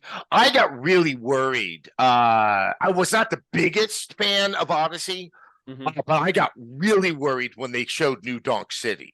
Yeah. Because it's Mario with humans and stuff. It's like, what? Yeah, I did like that idea, and it looked like some of the worst elements of Sunshine, where it's almost too environmental, that it isn't as deliberate. I like deliberate Mario. That's why I love 2D Mario. Some level designer has sat there and goes, and then you're going to do that, and then you're going to do that, and then you're going to do that. That's what I loved about Galaxy.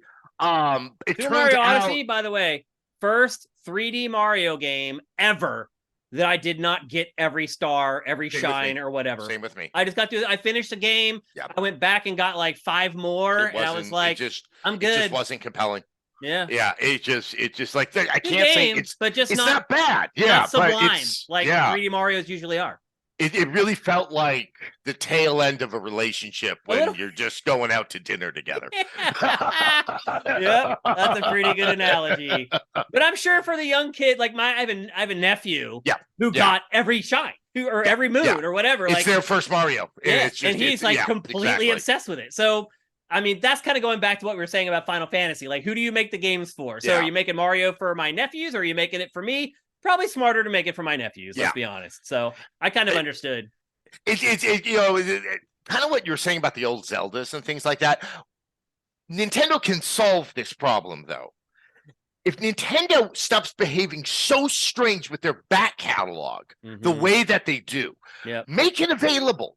Make it so that, like, either with a monthly subscription fee or whatever you want, I can have that back catalog. You can fuck Mario over 5 times over. Excuse the profanity, because I can still go back to what I love. Yeah. And it's just such a weird one. And that's why I think that we put too much weight on what the new iteration is, because it might be all we have. Yeah. But if you give me Galaxy 1 and 2, that's 3 years of entertainment. So I can dip in and dip out. Those games are gigantic as well. Yeah. Like, and they're worth playing all the way to the last. Yeah, exactly. Drop. Yep. We did get some details. Super Mario Brothers Wonder features Princess Peach, Princess Daisy, and Yoshi as playable characters. And then there's also other playable characters, the ones that you've got before in 2D Mario games like Mario, Luigi, and Toad. And as I said, it includes the debut of the brand new power-up for Elephant Mario. Still not 100% sure what that's going to do. I'm guessing they're going to build stages where you can just run through them and just destroy them. I don't know. Maybe it's the new, invincibility star. It's a fun way to do it. Just stampede. That's a good idea, actually. But then the big surprise is the game is coming out on October 20th, very soon. Also, by the way, October is turning into a nightmare for people who do this for a living. Yeah. There are literally like 20 gigantic games coming out in October. So happy I picked this year to not have anything to do with the games. It's going to be overwhelming. Like, I don't know how we're going to do it. Like, we're going to be covering October games like halfway into November because we're just not going to have enough time to get to them. November looks kind of light unless Yeah. Because I think everyone thought Starfield was a November release. Yeah. There's just so many. October's gonna be overwhelming, but that's another one that's October 20th. The other big game that I think some people may say was the biggest game in this direct is Super Mario RPG. It's a remake of the very first Super Mario RPG for the Super Nintendo. This franchise has continued on all this time, but the last like 3 entries have just been so forgettable. And in a lot of ways, they got away from the core kind of timing-based, turn-based combat of the original, and have kind of gone off in these other directions. Like the last one was like all about collecting like stickers. Like I feel like people have been waiting for this franchise to get back to its roots for a long time. And what better way to do that than to remake the freaking original? I think this is a brilliant idea. I know people like to slag, not just Nintendo, but lots of publishers for remaking games. No, I do not. I don't really either, honestly. I don't ever. If they do a good job, I don't care. Well, people act like there were resources that were going to go towards something else if it wasn't for this. And I'm like, you need to work in a company. Yeah. And understand how things you also have to realize that your company needs to make money to keep paying your paycheck. The question I have, and this is just my question all the time with Nintendo, I'm gonna play it. I'm happy for it. I'm excited. But why? I wish they're so strange and mercurial about their remakes that if they could at least belie, does that mean we're gonna see the reemergence of new RPGs? Right. That would be great. Right. But it's like they do it context somehow. And they act like some kind of cutesy Dr. Evil. They're gift givers, Adam. They're giving fans the gift that they've been asking for. I mean, it's like, look, people, I'm gonna keep on hitting on this probably for the rest of the show until we talk about Zelda. Nintendo is a company that's run by adults. Yeah. And people need to start realizing that. Yeah.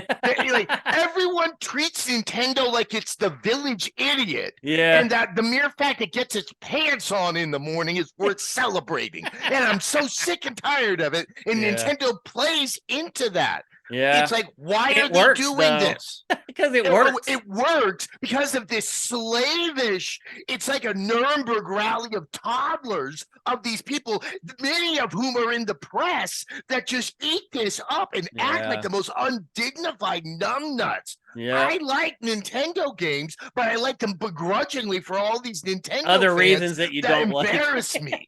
Oh, God. Yeah. It's just interesting that they chose this. It just, I don't know. They need to there are times I wish Nintendo would act like adults and explain their logic. Yeah. That's never going to happen. It takes away the mystique, Adam, if they do that. The Nintendo mystique is gone. But their mystique is acting like a blithering idiot that pees itself. But you know what they're just going to say? Scoreboard. Oh, I know. They're going to make money. But the thing is, they make money on it until they don't. Because you and I remember the back half of the Wii. And I was remember the Wii U from the rooftops that was going to happen. I mean, we remember the N64 and the GameCube. Yeah. Let's be honest, both of those, in Nintendo's regards, were failures. Big time failures. It's the amazing amnesia that Nintendo has when they're successful. They seem to so wholly forget. Well, they were bailed out by the fact that they ditched the handheld part. Now that they unified their development, they're making games for just one platform. They're okay. When they were spread thin, and they had to decide, do we make another 3DS game? Do we make another Wii U game? That's when they're stretched too thin and they couldn't do it. Now, I think to your point, I think their hubris has come from that decision that was very smart has given them this boastful, almost perspective. But they were that way during the Wii until they realized no one was buying games for it. Yeah, and the second half of the console cycle, no one was buying games for it. Yeah, you make money off of software. The second half of the console cycle, they were somehow thinking people were going to keep buying Wiis, which is just that's like thinking. Well, they sold 150 million of them. It's everybody has one. You rely on those people buying games, and they just never did. They're like, I just will never forget the grief I got for calling the Wii U what it was the moment they announced it. Yeah. And I was right. Yeah, well, remember, we were I had to go and check under the cabinets to see if it was a Wii or a Wii U. Yeah, I know. People thought it was just a Wii with a the tablet. Oh, I was like, no, there's new hardware down there. I was screaming at Matt through the IFB. I'm like, Matt, is this a new console? Is this a new console? And Matt had to go, Nobody knows. No one knows what this is. And it's like, it was, oh, God. Yeah. So anyway, Super Mario RPG is coming back. If you guys don't know, the plot is very simple. You're basically just trying to wipe out the Smithy gang because they have stolen 7 stars that you need in order to repair the Star Road. And that's pretty much it. It's turn-based combat. Works. And I like that. Yeah. It's turn-based combat where you time like the button presses with Mario's jump. So it's like active turn-based combat. It was popular then. I believe it's going to be popular now. It comes out on November 17th. So another game is coming out in the very near future that was just announced. So I think Super Mario RPG is going to be great. I think it's going to be big, particularly for people who weren't around when the original came out for Super Nintendo. And obviously the graphics are just like a gigantic overhaul. It's like night and day. So, go ahead. You've got me thinking now, because Nintendo does like to, well, only recently have they been releasing like big stuff in the first quarter. Mm-hmm. But one of the big things that we've always talked about is that the minute you announce a new console, your current console sales just they start to flatline. Yeah. And I think that software sometimes gets hit as well, because you've seen the new shiny thing and it's like, but my current shiny thing isn't as shiny. Yep. And do I want to keep spending money on this not quite as shiny thing, or do I want to save it for the shinier thing? Could Nintendo do something as radical that's being done in the music industry quite successfully, announcing drop within an incredibly short window? And it's something I hope they do that, like, could the beginning of next year. You think first quarter maybe still for a new hardware? I'm throwing it out there as an option, or early second quarter. There's only 2 Switch games announced for next year.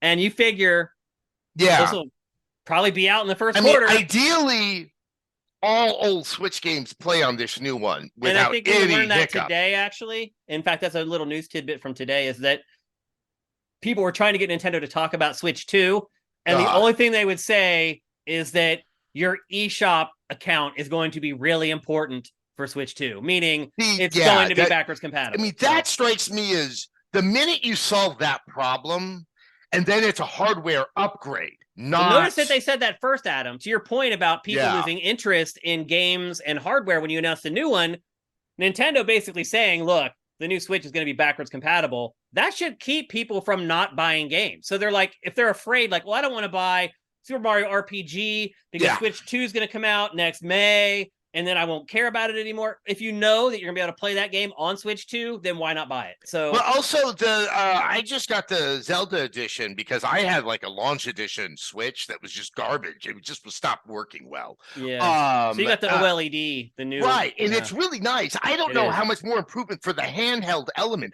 They just need to fix the TV element for old farts like me that don't take the Switch anywhere. Yeah, I always play on TV. That's what books are for. Yeah, I play on TV like 99%. Exactly.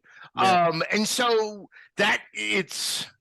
I'm starting to think, the only question is, whether or not it's quite possible that a game like Metroid Prime 4, that it will not perform on TV at all without the Switch 2. Maybe it could work very well. I think there will be games that will be only Switch 2 for sure. Yeah. But I think Zelda, they will make it cross-platform. They'll make it work on Switch 2, and you'll still be able to play the older one on Switch 2. I know. The thing that's going to kill me is there's no way I'm going to go back and play Zelda again. No. And before I started playing this one, it was with that knowing that they could very well do this, and I'm going to just be screaming to the heavens. You made the decision. I could have played a better version. You made your choice, Sessler, and now you got to live with it. Moving on to some of the other games that are announced. Those were the 2 big ones. Everything else is kind of smaller.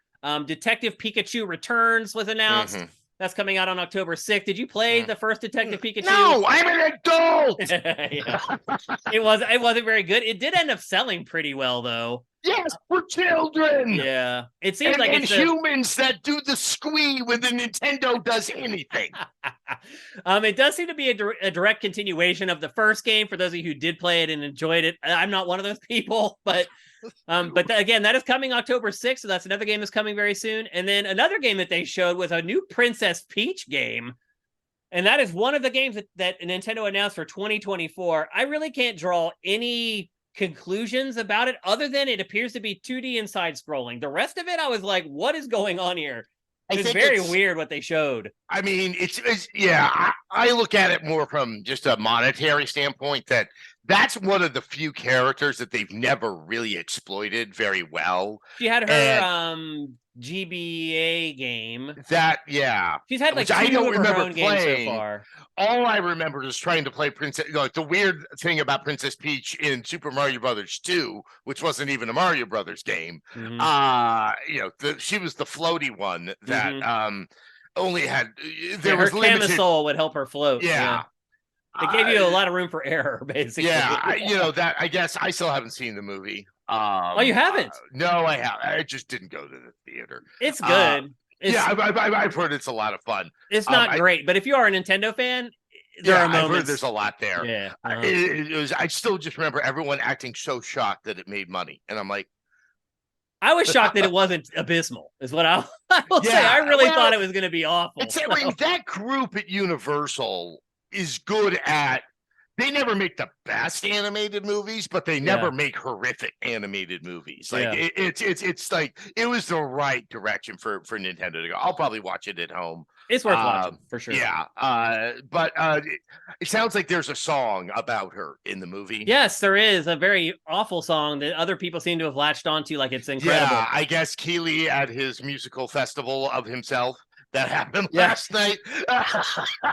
Hearing that song live, like I probably just would have walked out at that point. I've been like, okay, I'm good. I'll beat the traffic. But that was like the highlight of the concert. Right. So for most people, they love that song. I don't know why. It's like the dumbest thing ever. It's that kind of zeitgeist. I think that I could have done Nintendo's capitalizing on. That is not the height of Jack Black's powers. That song. Like I could have made that song.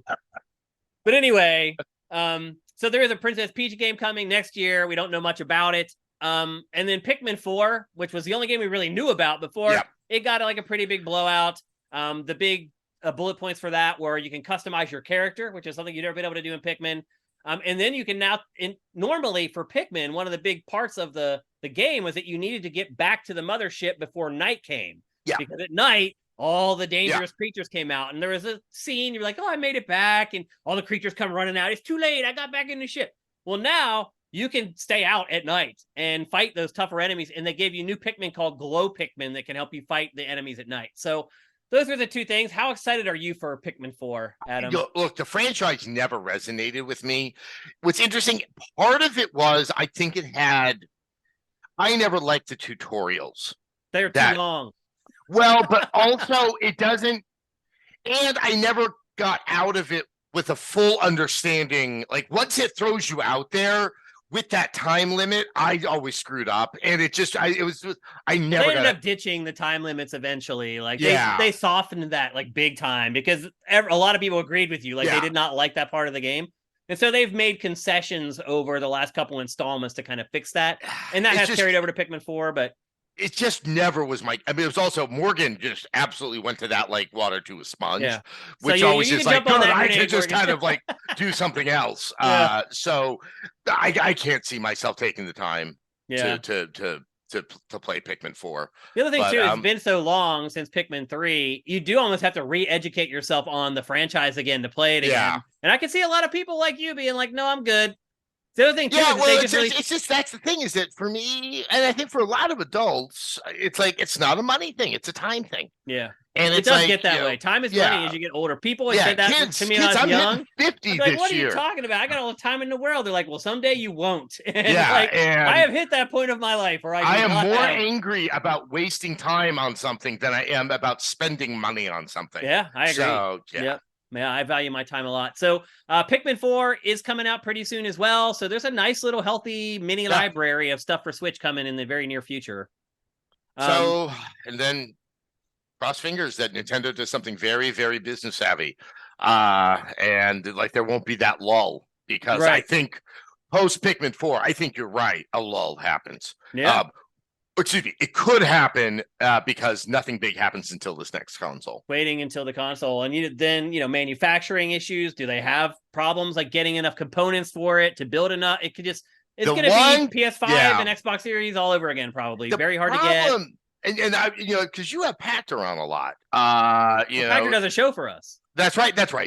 But he taught me the one thing that finally made more sense about like what happens with these supply issues is that for those mega, processing plants like Foxconn over in Shenzhen, is that when you order like a lane, a manufacturing lane, and those lanes make they make product in the hundreds of thousands. Like you can't say I need 10,000 more. No, you get 100,000 more. You place big bets. Yeah, you need to know that things are going to be big. Nintendo had eaten shit on consoles for a while up in before the Switch. That was the problem with the ramp up. I think it's safe to say Nintendo can bank large on this one. So I'm all the more hopeful for that because their components are not complex components. That's why Nintendo consoles always are so cheap. Well, yeah, the chip in the Switch is like 10 years old. Yeah, it's like a dude on a bicycle. Yeah.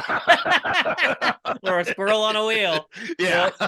A couple other smaller things that were announced in the Direct. A new WarioWare Move It was announced. That's also coming in November 3rd. Now, if there is a franchise I associate with you, Shane, it is WarioWare. Because you made me go my through so many hijinks for reviews of WarioWare. Because we would reenact the mini games inside the reviews that I would do for that on X-Play. Yeah, that was fun, man, doing those. I'm sure it probably wasn't very fun for you, but I had fun shooting. I was like, okay, as long as I don't have 5 other things to do today, it's good. Yeah, we'll be fine. Yep.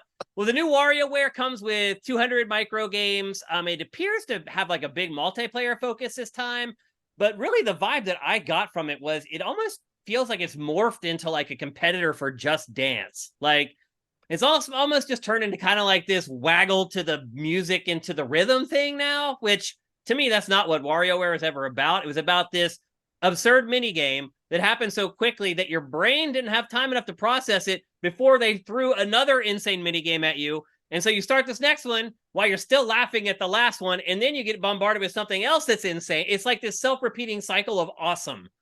That to me is WarioWare. Like, I don't know that what I saw of Move It has really kind of displayed that. So I'm a little nervous about it, but I'll be honest, the last WarioWare, the other thing about WarioWare games to me is like, you play it once and then you get the jokes. And then it's just not fun anymore because you've learned how to beat the mini games and like, they're not funny anymore. So it holds very little value for replays, and you can generally play through a WarioWare in like 2 hours and play through all the micro games. So like, it's actually a pretty hard game to make. Like, as small as those games may be, there is work that still has to go into their development. Yeah, it's like Matt says about Sonic games all the time. Like a developer will work for 6 months building a level that takes you 55 seconds to go through. Like WarioWare is the same deal. It's like a lot of work for a very small outlay of time to actually play it. So again, that's coming on November 3rd. And then a brand new Dragon Quest Monsters was announced called Dragon Quest Monsters: The Dark Prince. Again, this game is coming early December, I think December 1st. And for those of you who don't know, because it's been a while since we got a Dragon Quest Monsters, is this basically just Square Enix's take on Pokemon. That's right. It's just a turn-based RPG where you go out and collect critters, and then you train them, and you breed them, and you just build your party. I like to call it dogfighting for children. Yes, that's pretty much what it is. Cockfighting for children. So again, that's coming out on December 1st. The franchise has never been a huge hit, but it is kind of perfect for Nintendo because I don't think that there's a big Pokemon game coming out this Q4, if I remember correctly. I haven't heard of one. And if you fill that void with a Pokemon-like, you'll probably do okay sales-wise, particularly with the huge installed base on Switch at this point. So I think that's probably a smart move for Nintendo to money hat that to get it exclusively on its console. And I don't think anybody else would have. So Square Enix went to the right partner on that, I think. And then a couple smaller things. Luigi's Mansion Dark Moon, which was a 3DS Luigi's Mansion game, and a real Luigi's Mansion game, I would add. Like they didn't really skimp on that at all. Like it was legit 3D Luigi's Mansion. They are bringing that to Switch. It's being completely remade with all new graphics. Okay, so it's not kind of here's a game that's not going to, Metroid Dread. No, they completely redone it with basically the same level of visuals as Luigi's Mansion 3, which I really love, by the way. That's really cool. That like it actually isn't a cynical just transfer the code over. Nope, they completely rebuilt it. They announced Wave 5 of the Mario Kart 8 Booster Pass. They're starting to wind that down, which again leads me to believe that Mario Kart 9 is waiting in the wings. That's a very good, all that DLC is winding down. And I mean, just think, you could launch Switch 2 with just Mario Kart 9. Yeah. But you're going to have that and Metroid. Like, it's going to be one hell of a launch. And then they announced Pikmin 1 and 2 for Switch, and that was one of those things where they announced it, and they're like, and it's live right now. See, now that makes sense. Yeah. Granted, they're not remastered. Like, I guess it's more in line with the I'm blanking on with the 3D Mario All-Stars stuff. Yeah, so, it's just like, hey, we have this old code, and we got it to run at 1080p. And that's good enough. It's called Pikmin Dolphin Emulator. Pretty much. Pretty much. Let's just be honest. Because the Dolphin Emulator is actually better than the emulator that Nintendo uses to emulate some of this stuff. It's really bizarre. You can even see it with Galaxy. It's something. You can. And that is the Nintendo Direct, which basically ended up being Nintendo's not E3 press conference. Adam, what kind of a letter grade would you give that Nintendo Direct? And you can give pluses and minuses too. Yeah, I would say B+, because the Mario wasn't expected. Yeah. And it was welcome. I really thought we were going to see a 3D Mario because it's been forever since we got Odyssey. Yeah. And that's the problem. It's kind of reminiscent of that notorious BlizzCon where everyone expected Diablo 4 and they got the mobile Diablo. Immortal, it's not as horrifying. Like it's not the tin ear of that. But Nintendo, a lot of times, because it's got that kind of North Korea, nothing bad can ever happen here vibe. I said it. That when they're like, no, it reminds you it's not the Mario you kind of was thinking about. Yeah. And also, I mean, here's the other thing. Like, there's something waiting in the wings. I mean, a 3D Mario could also be ready for the launch of Switch 2. That's what I'm saying, is that problem is resolved very quickly in my theory that the window between announced to launch of the new console, including a new Mario, is right around the corner. It could be the greatest Nintendo console launch lineup in history. If those 4 games we've talked about are there at launch, unreal. I mean, all of the breadcrumbs are there for that. So, yep. I am going to give the Direct a B-. All right. I think the first 2 games we talked about, big deals, smart ideas, going to sell really well, going to get the fan base excited, but I feel like it just kind of fell off a cliff after that.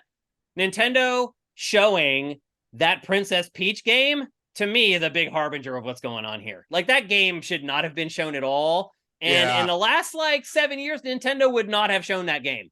Like, it doesn't show, these weird concept things anymore. That's not something that Nintendo does anymore. Like, I wouldn't even be surprised if we never see that game ever again. And so that's to me, very not like Nintendo to show something and it not to show up. It used to be. Like, Nintendo used to show lots of weird little demos that Miyamoto would work on, and then either they would never come out or they would be rolled into a Star Fox game or something. That Princess Peach game may never see the light of day, and we haven't seen Nintendo present something like that in a long time.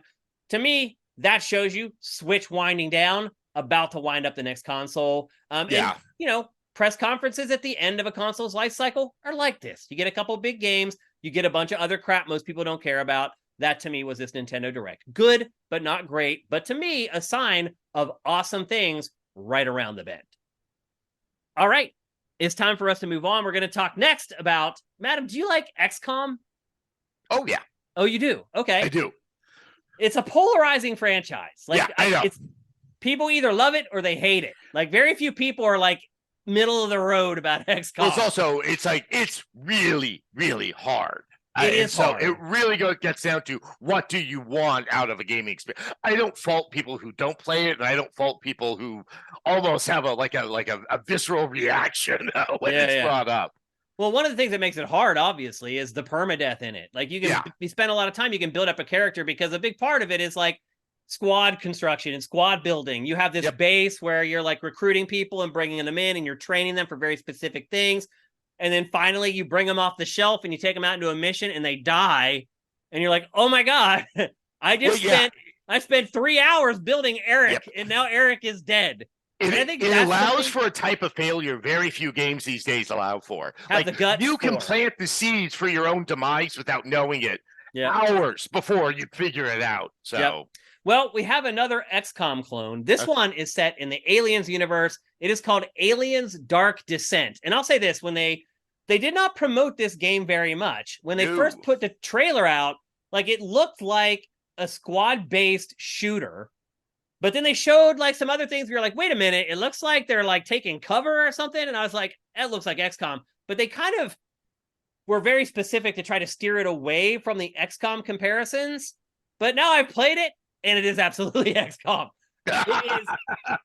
It is a squad-based isometric strategy game where you do very much the same thing that you do in XCOM. You have a base where you're building the base itself, because if you actually build out the base with XP, it becomes better at training soldiers and getting them ready to go out on the battlefield. You take 4 out at a time. If they can faint, and you can try to help them while they fainted, or they can die altogether. And then you could go to like an APC, and you can withdraw another character out of the APC and bring them on the mission with you. One thing I will say is that it's more flexible than XCOM. Like XCOM wouldn't let you do that. Like XCOM is like, if you lose somebody, you need to finish this mission with what you got left.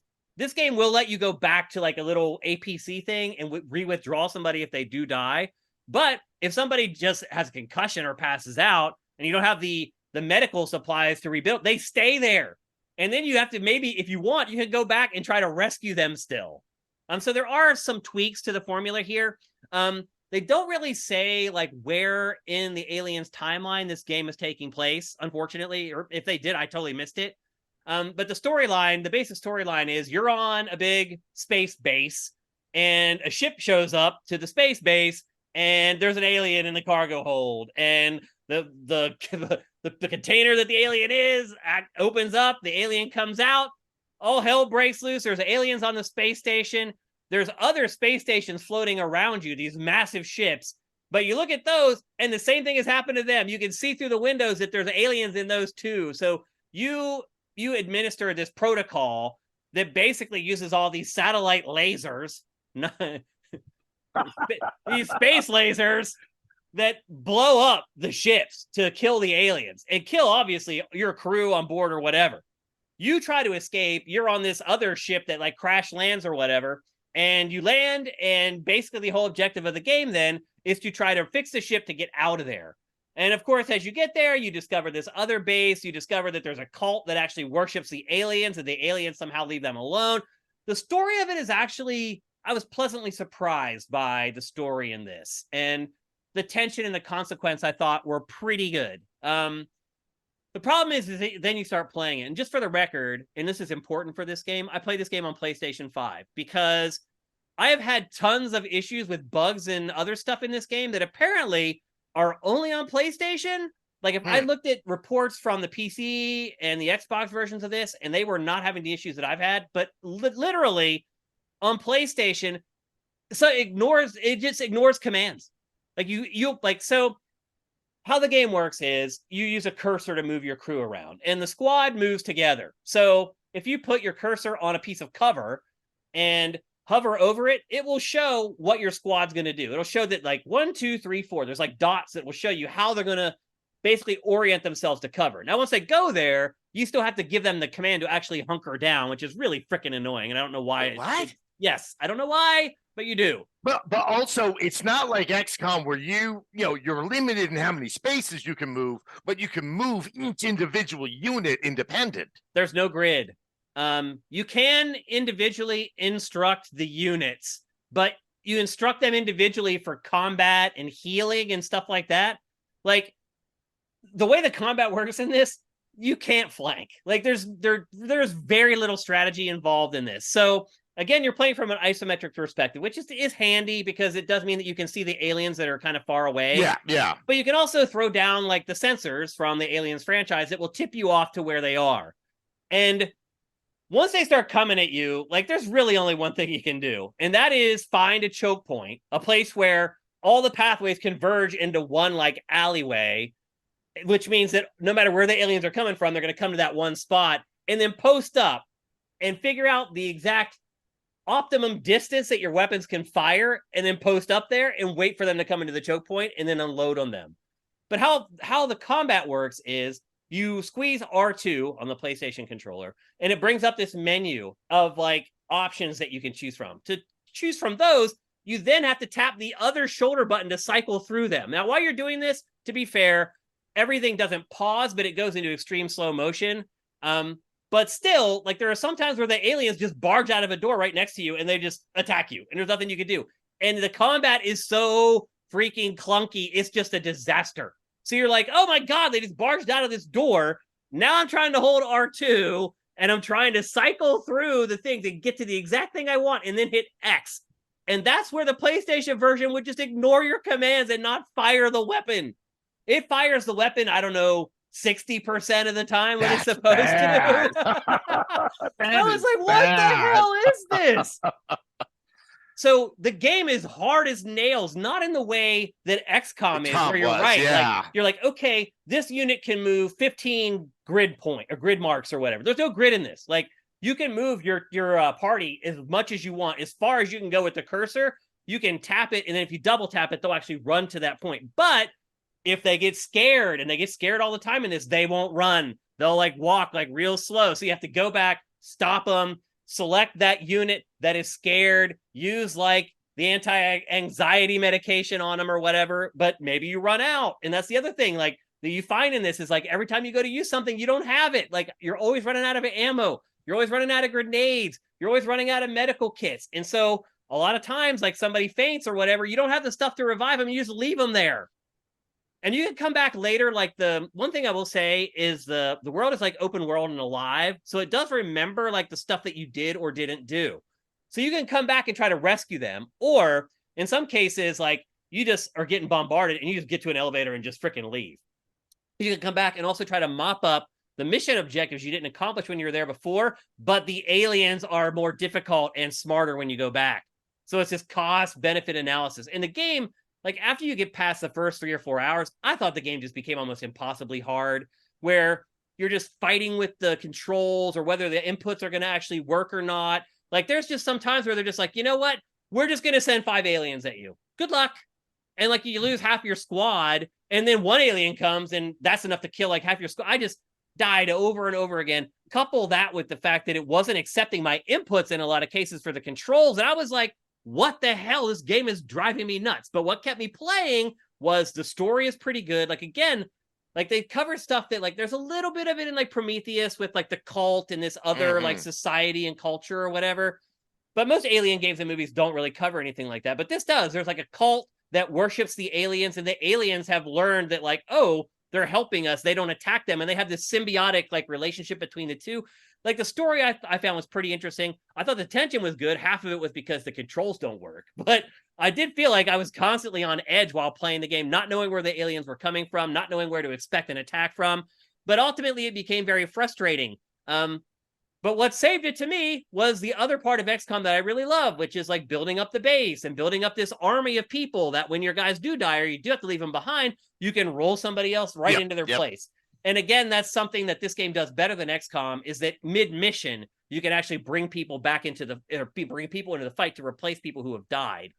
So that does help a little bit, but you have to get back to the APC to do that, which is almost impossible sometimes. So a lot of the game is like, survive as long as you can, and then run like hell to an elevator, and and hope that you get back with 3 of your 4 people left, and then replace one of those people, the person that died, with someone who's been sitting on your bench waiting to become a part of your team. So it has some of the best parts of XCOM, which is what kept me playing it. But where it deviates from XCOM is where I feel like it falls on its face. Like, I would much rather have the grid-based strategy RPG gameplay. It's more mathematical. It's more strategic.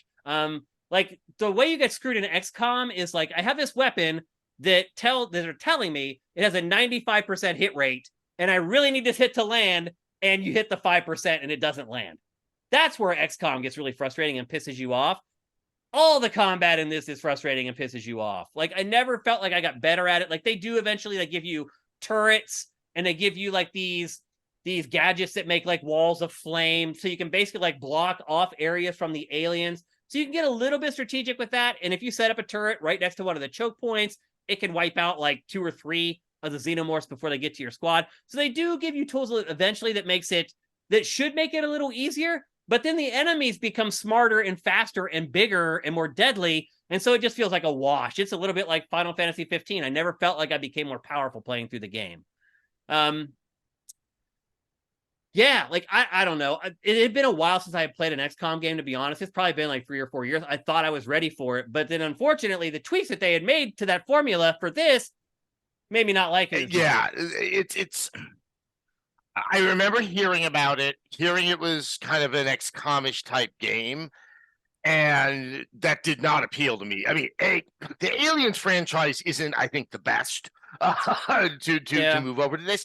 But you would think like Aliens should make great video games. Why do we not have just like dozens of awesome Aliens video games? The thing is, has there ever been a game like this type of treatment to Aliens? No. See, I had this funny memory. We're talking ancient history. Mm-hmm. It was like a Judges Week up in San Francisco, and Sega announced this was like the beginning. This is when like the Gearbox Aliens game was announced. Colonial Marines. Yeah, but it was part of a lot of different treatments of Aliens games. Well, actually, you are playing as the Colonial Marines in this game. Yeah, I think this might be an ancient.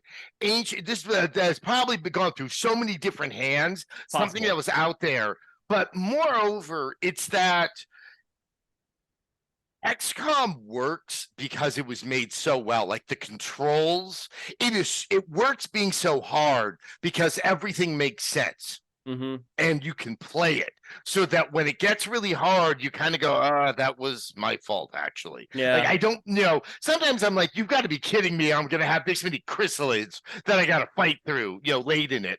But it's like, that happens in this game. Like, you just get bombarded. I almost like put the controller down sometimes. I'm like, I'm just going to die. And you just put the controller down, watch them wipe out your squad. This just sounds like a weird hybrid. It's trying so hard to not be XCOM that it underserves its player. That it's worse for it. Yeah, you're right. That's a good way to put it.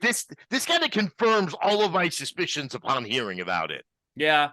Now I will say this: if you are a big Aliens fan, and I'm an Aliens fan, but not like crazy Aliens fan, if you are one of those people, bump it up a little bit because it does do a good job of handling the IP. To be fair, like better than most Aliens games in the past. Like there are just like little moments where you can figure out that they get it. Like for example, if you kill one of the xenomorphs too close to you, like they'll dissolve in a puddle of acid. And if your party's in the acid, it'll start to burn them and you got to get them out and you have to heal them from the burns. There are face huggers that if they jump on your party and they're on there long enough, they will turn your team into xenomorphs. They will, if you leave you're a downed party member too long, an alien will come along and drag them away and turn them into an alien. So there's some little touches in it that I'm like, ooh, that's kind of cool. And if I were a big Aliens person, like I would think that that's more than a little cool. That's really freaking awesome. So there are touches like that. But again, just don't buy it on PlayStation. Who knows if they couldn't figure out how to keep like the lack of inputs working? Like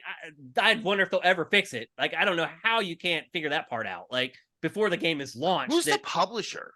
It's Focus Interactive, I believe. Okay. I think it is. It's one of those like mid-tier, like B-level publishers. Not quite an indie, not quite a AAA guy. And the game is $40, which is a little steep. It's available for PC, PS4, PS5, Xbox Series, and Xbox One. But it's not really like a looker. Like it's one of those games that the closer you get to everything, the worse it looks because it's an isometric game. So most of it is played from like sky high. And the other thing too is that presents problems sometimes because you can't, the way the transparencies work, you can't see around and behind stuff at times.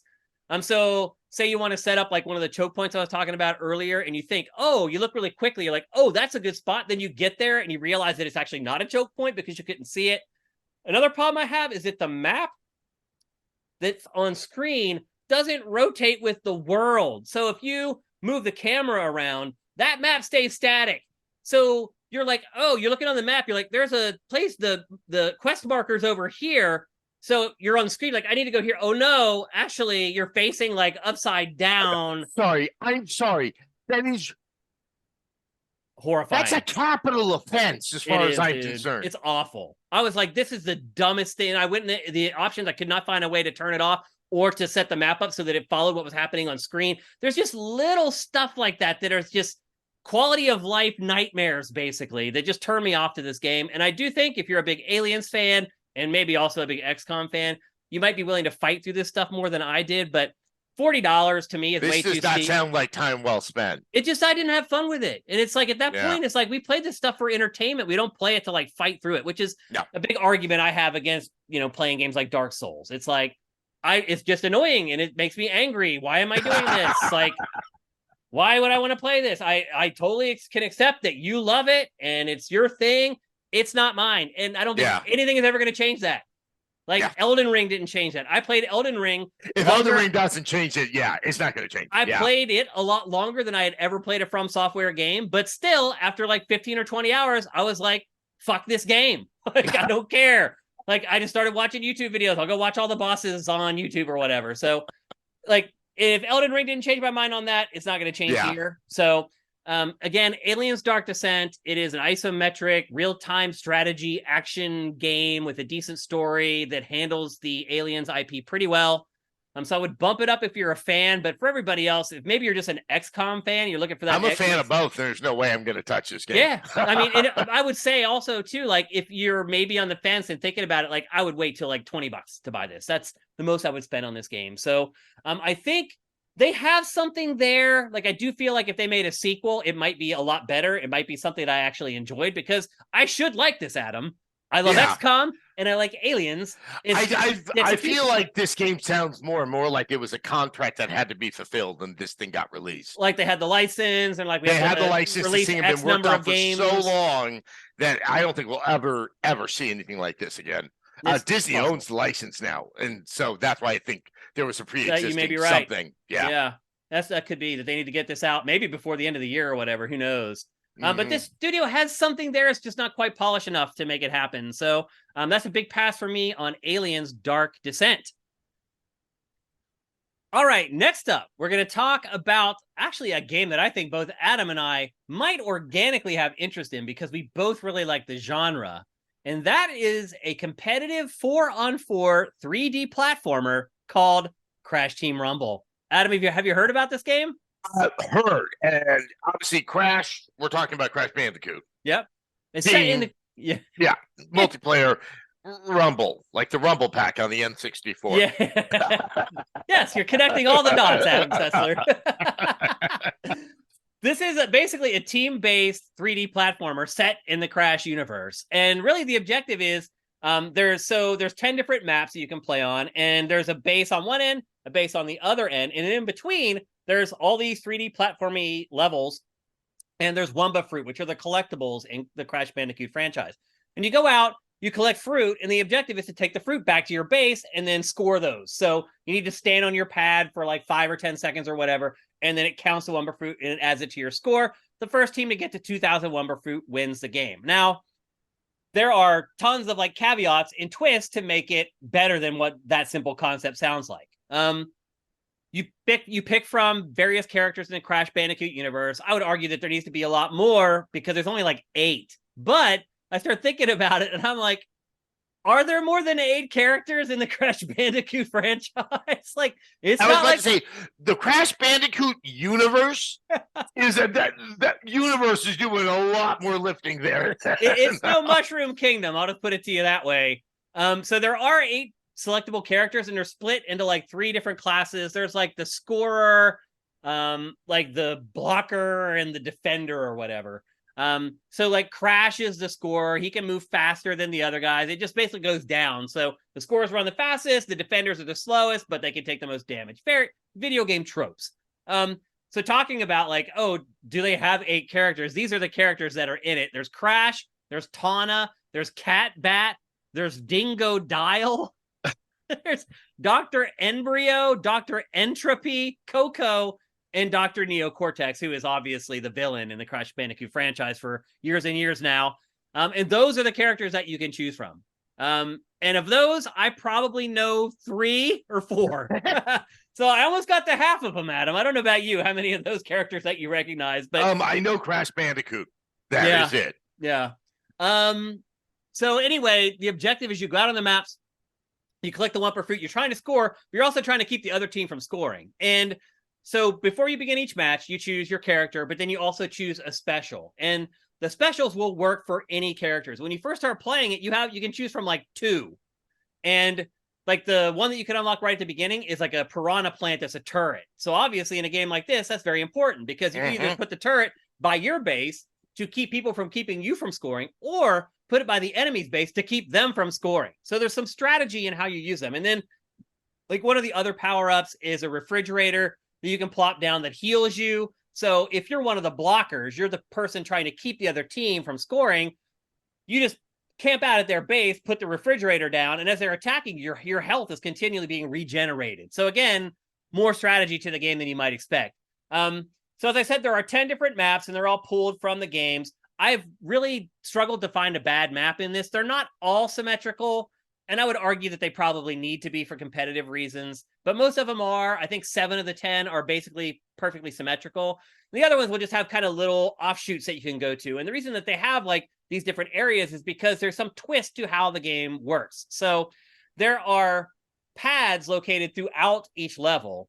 And after you go around and you collect these keys, so you collect Wumpa fruit and you collect keys. What you're collecting the keys for is you go and you stand on these pads, and each power-up needs a specific number of keys captured to it. So like one of the very simple ones is a beach ball. There's like a beach map or whatever. And it's a pad where you can turn into a beach ball. And once you do, you can move really quickly. You can knock the enemies over, blah, blah, blah.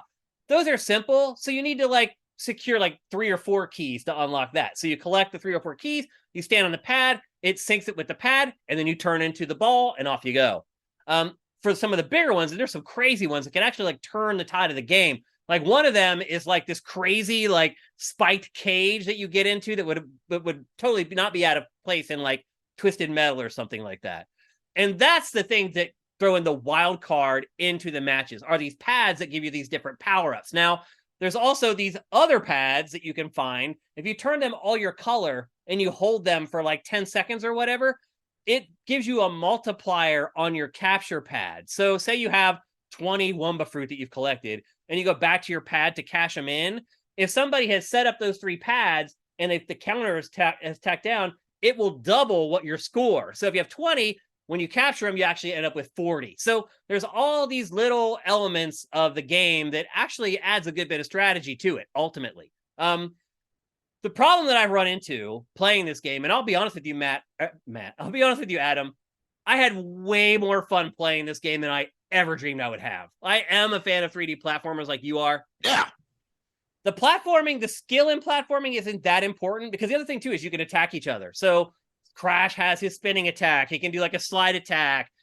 Like some of the bigger ones, the one guy has like a big vacuum where he can suck up Wumpa fruit, but he has this big like tailspin that he does. And then some of the specials are like, here's this gigantic dude that you can just plop down, and people who have him and have unlocked him will just go to your base and just put this gigantic enemy down on your base. Like, it's not fair is what I'm getting at. Like people who have been playing it longer have a huge advantage because the specials aren't balanced. It's like you can have this big dude sitting on someone's pad, or you can have a refrigerator that recovers your health. Like, does that sound fair to you? I had a lot of fun playing this. I stuck with it way longer than I probably should have, because every game is a blowout. I have played probably 50 matches of this game, and there was one close game, Adam, in all of them. And the reason why, like, after you play it for a while, you start to figure out the people who play it very well and have played it a lot, they can just lock down your base, and you can't get anywhere near it. Anywhere near it. I can't tell you how many times I played this game, and my team just gave up. And there's no way to surrender. So your team can't be like I said, it's the first team to 2,000 Wumba fruit that wins. There have been games where it's like 1,800 to 175, and you're just like, what am I doing?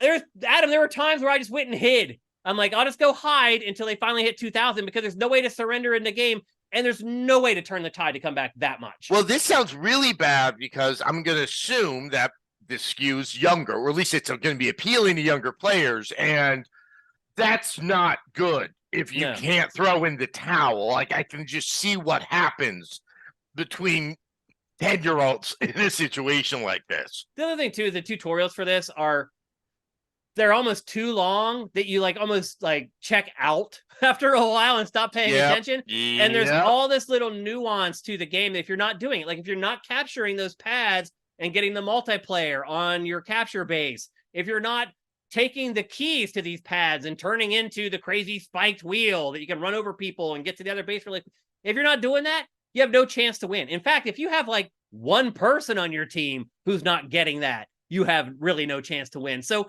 every match was lopsided. It got to the point where half of the games, we couldn't even get near our capture pad because the other team was so good at defending it. And the games would just drag on forever because they're like, well, it may take us a long time to get to 2,000 Wumba Fruit, but you're not going to score any. So we're going to get to this 2,000. And you're going to end up with 0. And that's the way a lot of the matches ultimately played out.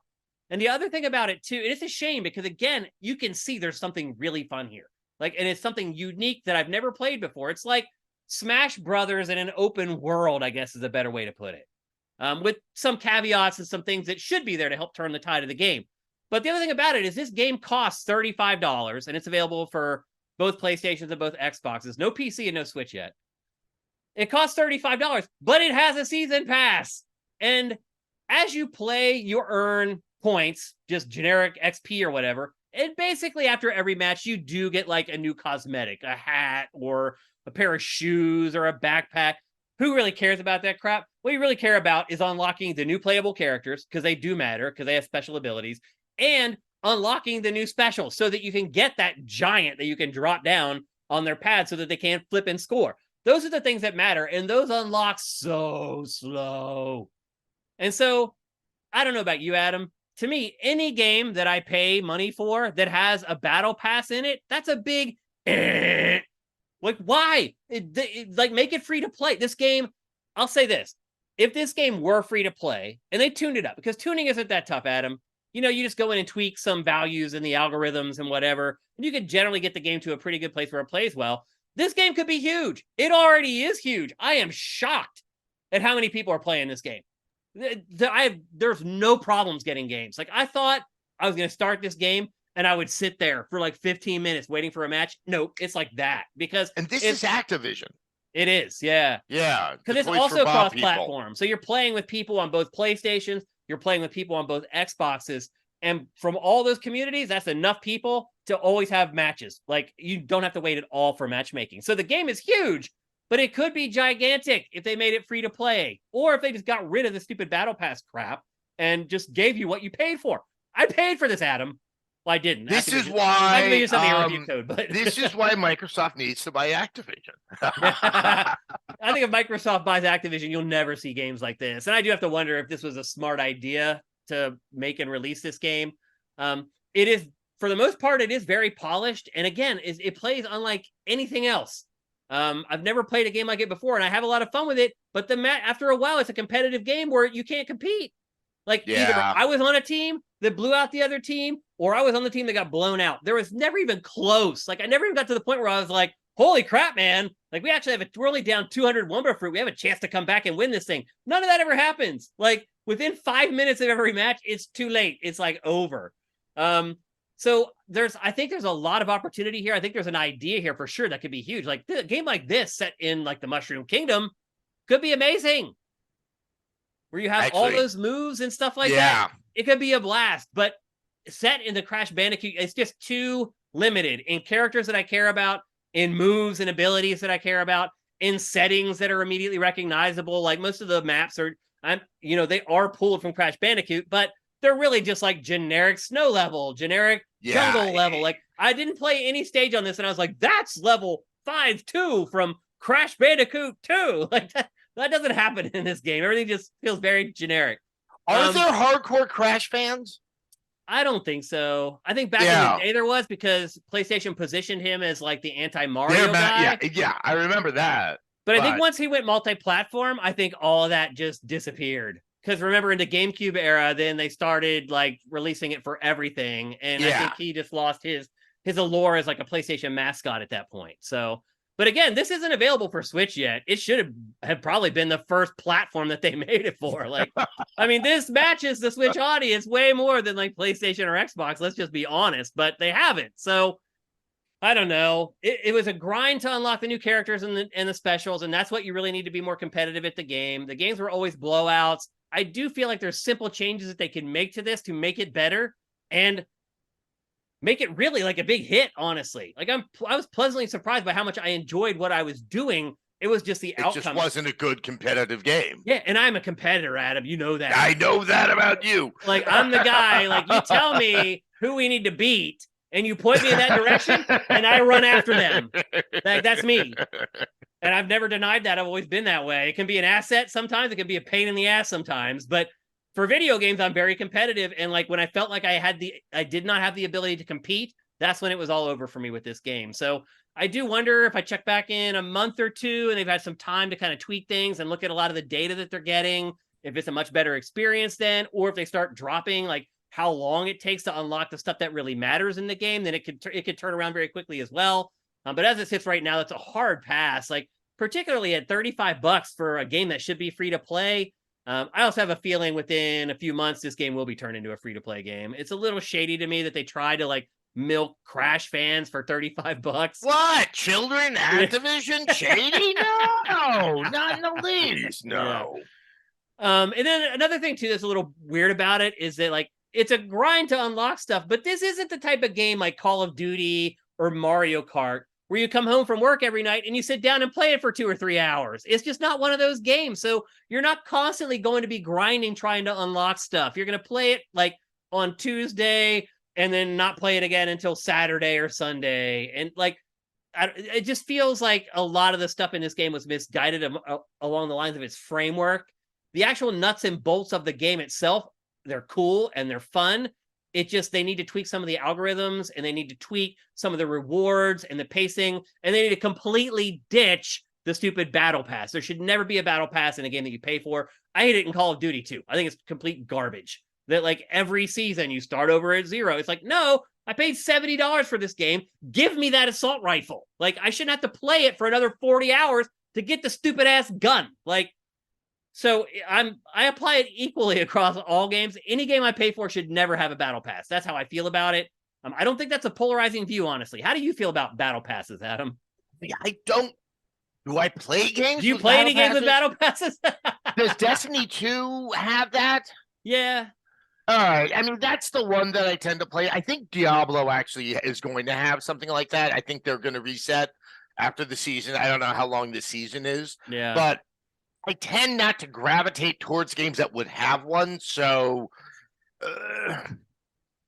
yeah, your logic is if you're paying for the game, it's probably the easiest way to generate revenue for a game as a service. Mm-hmm. But I like the idea that free to play with Battle Pass makes way more sense. Yeah. What about just paying for games as a service, period? It's really... Because PlayStation is going to be asking us to do that big time here over the next, like, 3 years. I think you're right. It really depends what I get in return. The problem is a lot of these games, Destiny 2 being, I think, one of the best examples, where 3 years in, or 4 years, and whatever it's been, it suddenly became the game everyone thought it was supposed to be at launch. And at that point, you're like, oh... I get it. You can ask more of me now, and I get it. Mm-hmm. But it's kind of like with hopes and dreams in the beginning. That's why I think it gets tricky. But these games take forever to make, and at some point, the money has to, there has to be that return. Do you think these games as a service are going to fly for PlayStation? Marathon and Helldivers and Fair Games. How are those going to go over? It seems like the fans are already like, F you. Like, I know Sony's about to understand that, like they're they stoke those crazy PlayStation fanboys, and I don't think they've ever fully understood those crazy PlayStation fanboys. Yeah, and I think they're going to bite back. I would like them to cut them loose. That the game industry needs to stop leaning on them to begin with. Sony they started to wean off of that audience. Yeah, Sony, I think, stokes them the most, and I think there might be some bite back. Microsoft, I think, has done a very good job of just trying to create a market that does not rely upon those crazies. I do wonder too, like, what other IP is there for PlayStation on PS5 at this point? So people are complaining, like, oh, all these games they showed, they're all these games as a service games. I don't care about those. People have already moved on from those games and rejected that. Oh my god! But then I start thinking about it, and I'm like, the PlayStation fanboy who really is like a focus group of one. Yeah, like these people do not have any contextual experience in life. Yeah. I looked at that data, and it's like Sony needs games like that. They need that kind of base. They're going to get. I mean, Destiny's well established.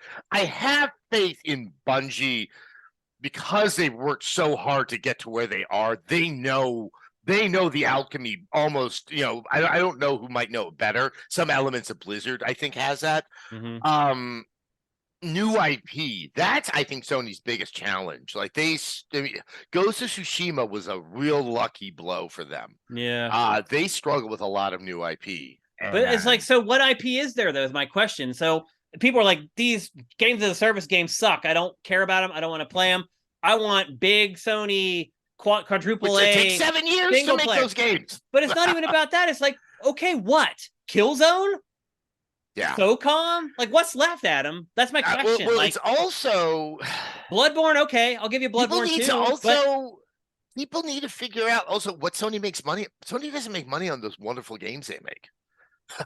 Like their margins I mean, they turn a nice profit on the God of War stuff. Like very 5 or 6 years late down the road. I mean, you have to sell 10 million at least to turn a profit. But I mean, Sony's margins are not pretty. You know, this is my this goes back to what I was saying earlier.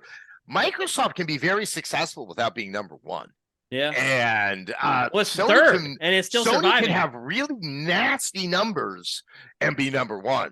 And the thing is, they've curried this sense of being so prestige, so HBO about what they do. But once again, push is going to come to shove, and for them to actually make money, they're going to have to really alienate and disappoint, you know, the drooling lunatics that make up the Sony fan base.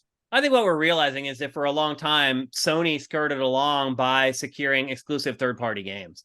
Oh yeah, it wasn't its exclusives; it was third-party, and now that has dried up, and so its whole business strategy has kind of collapsed. It's like, now you need to make a SOCOM game that's going to sell 15 or 18 million copies. You need to make a Killzone game that's going to sell 15 to 18 million copies. You can't. Nobody cares about that IP because you used to get Tekken exclusively all the time. That doesn't happen anymore. That's right. Like there used to be all these third-party franchises that would just bend the knee to PlayStation and be like, sure, at the very least, we'll give it to you for a year. I mean, they still got Final Fantasy somehow.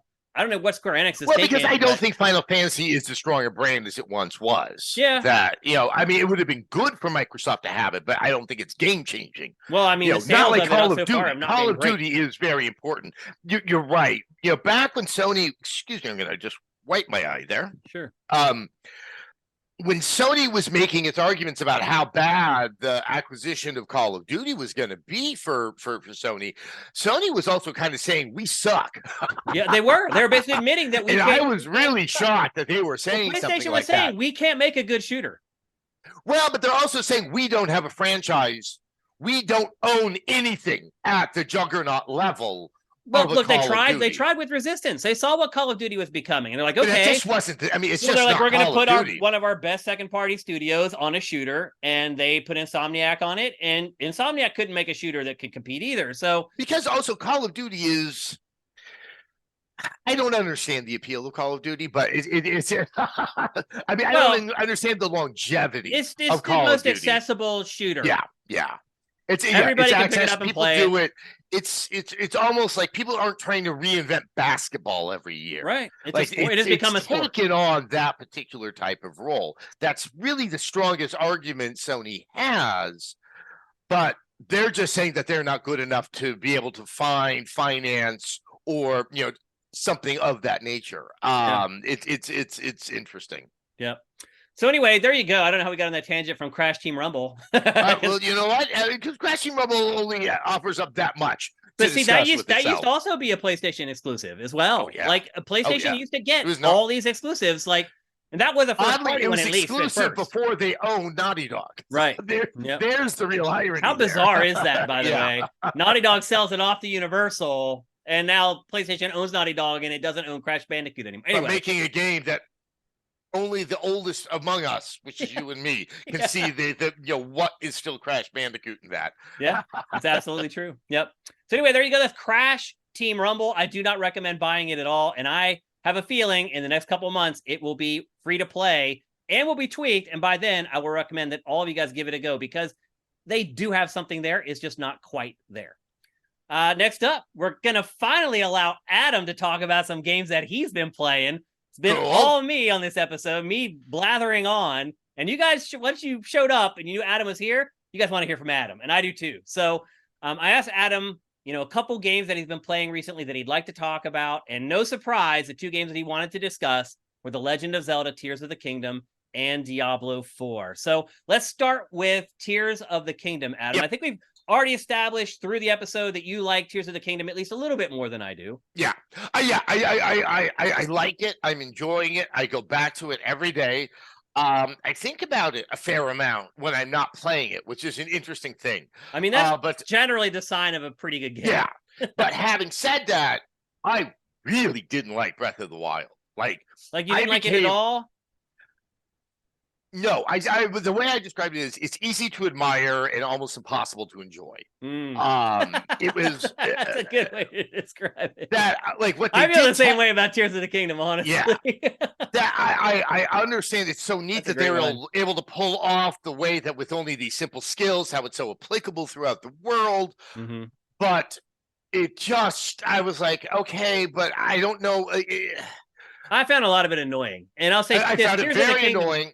Tears of the Kingdom does fix a lot of the really annoying parts of Breath of the Wild, for sure. The way I like to describe Tears of the Kingdom is I find that the game's goals and my goals are now one and the same. Whereas I felt like what Breath of the Wild wanted me to get out of it and what I wanted to get out of it were like that. Okay. Here, I feel like I can always engage in some type of quest and I'm getting the best that the game has to offer. Mm-hmm. Whereas like in Tears of the Kingdom, I kept on feeling like, okay, the good part's hidden from me. I'm sorry, in Breath of the Wild, I always felt like I need to be wandering because that's where the fun will suddenly emerge. Here, I'm like, okay, you're pushing me into new areas as I do things. I like that. How did you like the building stuff in Breath of the Wild, where it was more almost archaic and almost felt like an accident? Versus the building stuff now in Tears of the Kingdom. Well, obviously, because the building seems to be aimed towards a purpose, but also it's not, I have to build something so complex. I mean, when I heard about building, I was like, oh God, I may never play this game. Because I think of some of the strange opacity of some of the shrines in Breath of the Wild. I'm like, and now I have to build things to be able to solve that. Like, I'll never second guess the puzzle designer's wisdom with that. I was completely wrong. I mean, pretty much building a bridge solves all problems.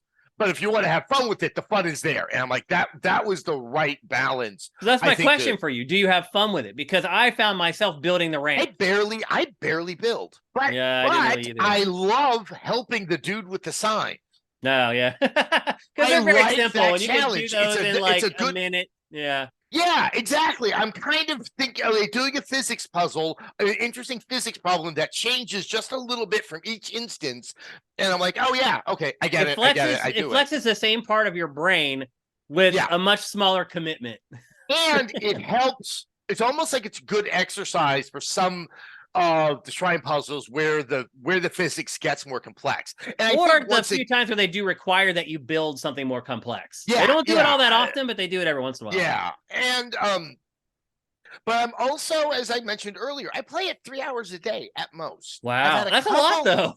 Yeah, I've had a couple aberration days where I go deep in it, and I don't feel an urge to have to finish it, and that's where it gets different for me, where the so many things that annoy me in games, and God, there were things that I hated in Breath of the Wild. Yeah. But also, I felt like I needed to finish that game to get onto another game, to get onto another game. That does amplify those things. Here, I'm a lot more sanguine about stuff. Yeah, because you don't have to worry about playing another game to talk about it on next week's podcast or whatever. But I also don't feel that I never got anything done during my play session. That like shrines are finished in a good amount of time. Yeah, like a challenge and then it's over. Because God, I still remember some of the shrines from Breath of the Wild, where I was like, what stupid laboratory did you come up with? I mean, it was just like, I feel like that was some of the shrines in Tears of the Kingdom too. Like, I wonder how much people would like this game if they weren't able to cheat by going online and looking at the solutions to some of these things. I've looked,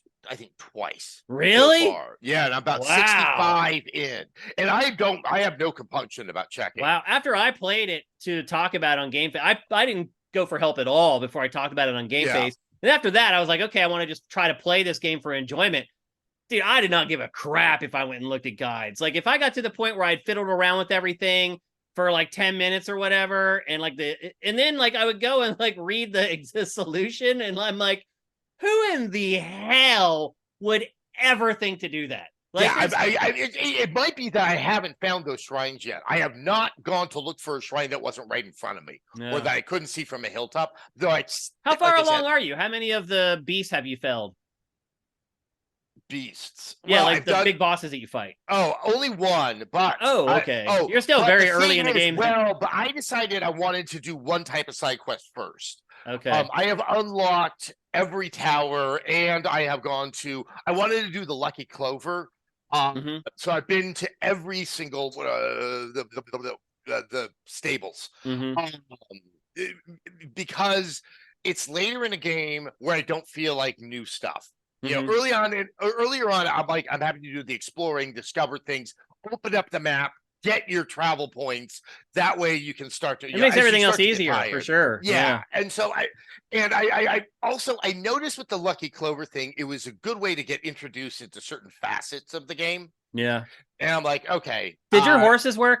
Were your horses from Breath of the Wild in the stable? No. Mine either. The horses are crap. I even went and checked and made sure my save was on my Switch. And it was those got imported. I just think the horses are useless. My horse is never imported for some reason. It's weird. I changed switches and I made sure I downloaded the save. I did too, and it didn't matter. My horses never showed up. But you're right; they don't matter. So yeah, they really don't matter. Particularly after you've unlocked all the towers and you can just fast travel everywhere. Yeah, it's and also they don't go fast enough, and once you finally get them fast, they don't turn. Right. It's like, even after you've trained them, they still don't turn right. Yeah. The part that really does frustrate me is, once again, it's still opacity in the game. It's like, why can't you make the side quests more obvious? Yeah. How many side quests do you find? And it doesn't, you have to read through some of the most tedious dialogue to get a hint at where to go. And it's like, come on, that's where I'm going online for. It's like, I don't feel like, I hate the cutesy dialogue. Like, God, there's one thing Nintendo they got to get off its own dick.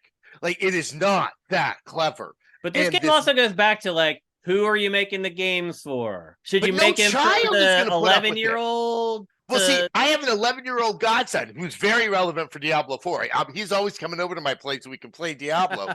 And he's playing Breath of the Wild too. And when one of us is boring the other, we call him a blood moon.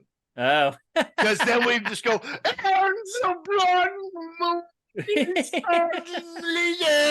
And then everything is hard. It's like, It's like, Nintendo is so enamored of itself and its dialogue, and it so wants to maintain the integrity of a world that, let's be honest, this world is filled with idiots that don't deserve saving. Okay, no one in this world can take care of themselves. You're right. They should be left on the side of the road to starve to death and rebuild from scratch. Yeah, but it's like, just tell. I would like to do the side quest. Why are you hiding the side quest behind clues that don't make any sense? Yeah. And it just, once again, I can solve it by going online, fine.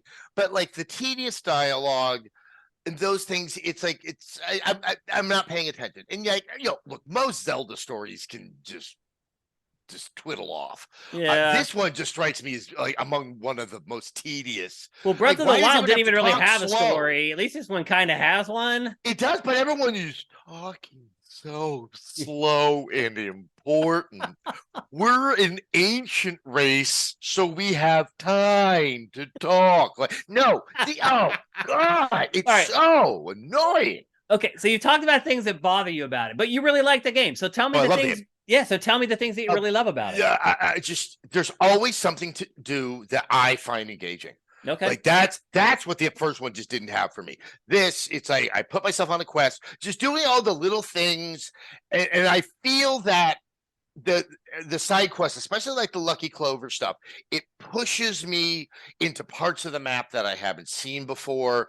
That was always like when I'm saying like the two are lining up, is that I could either do the quests or explore the map, that the two weren't one and the same.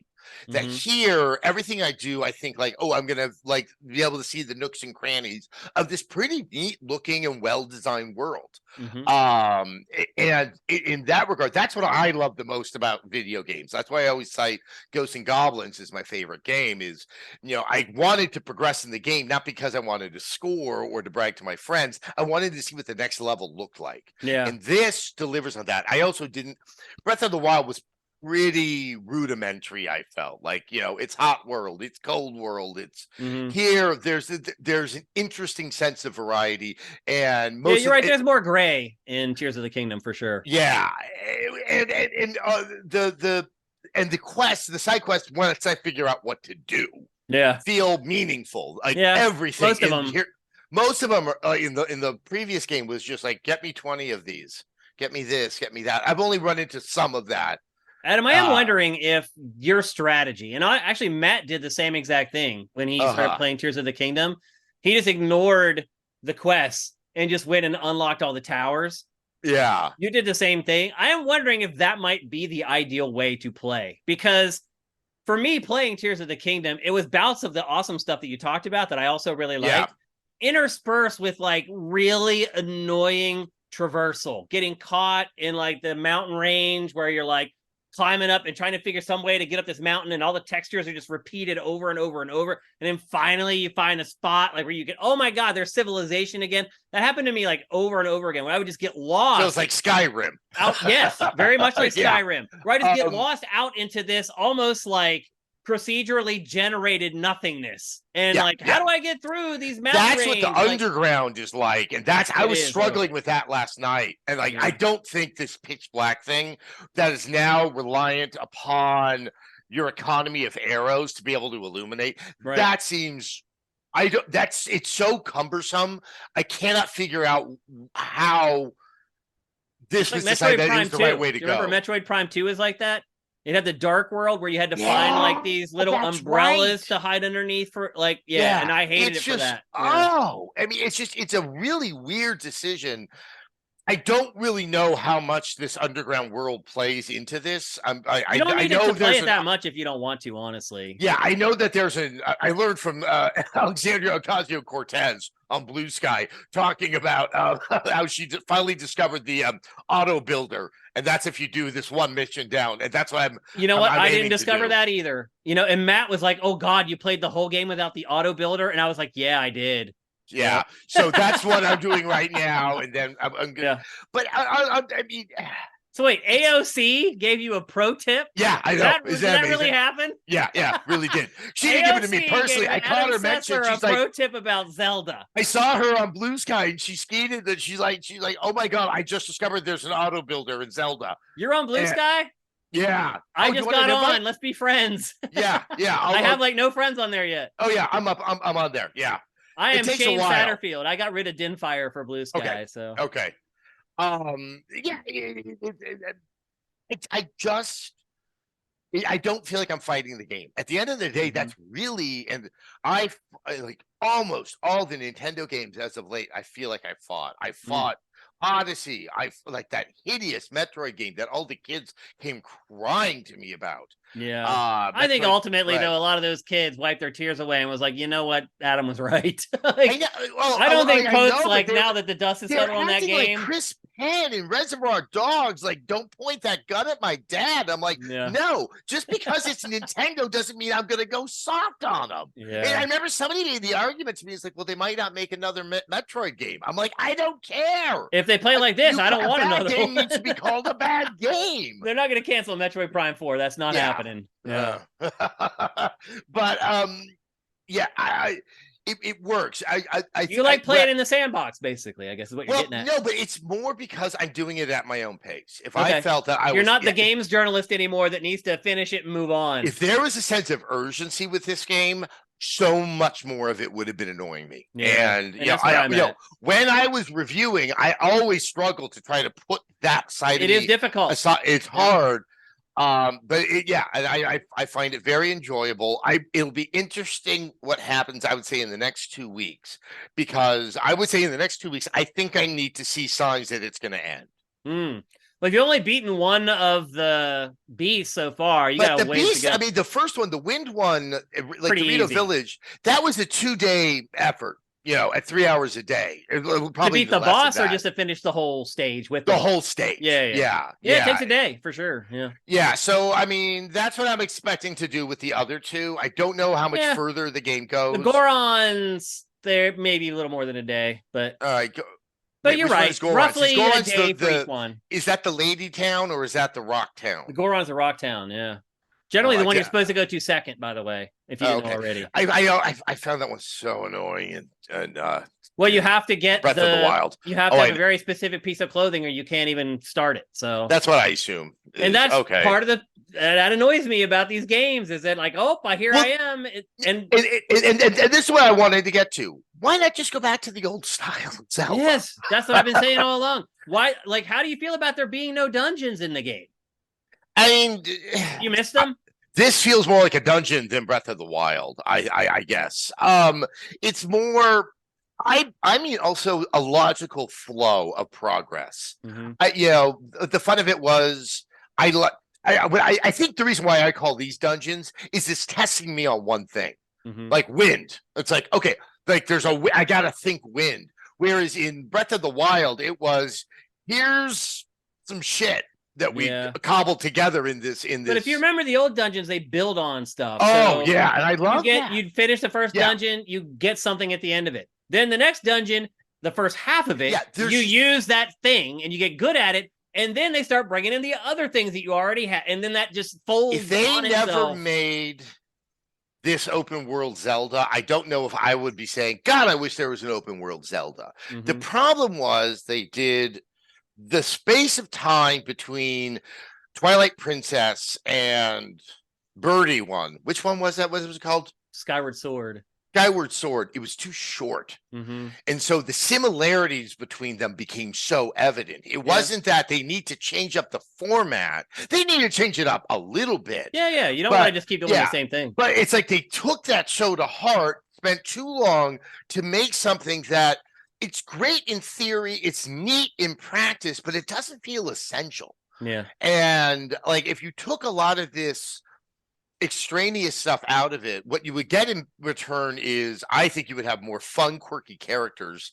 Not sort of the story itself, but narrative elements, I think would be a lot more fun because you know when the player's going to find them. When the player can find them at any time, you have to flatline this sense of discovery in the game. And that, it was like the huge problem, say, with the first Assassin's Creed, where you could do anything at any time. Ubisoft went on a tear for 3 years of making the same damn game like that. And it became really clear you can't have dramatic progression if you can do it at any moment. Yeah. Also, certain ideas, you don't want them every year. There needs to be a gap in between them. And I agree with you. The gap between the GameCube stuff and Skyward Sword was way too short.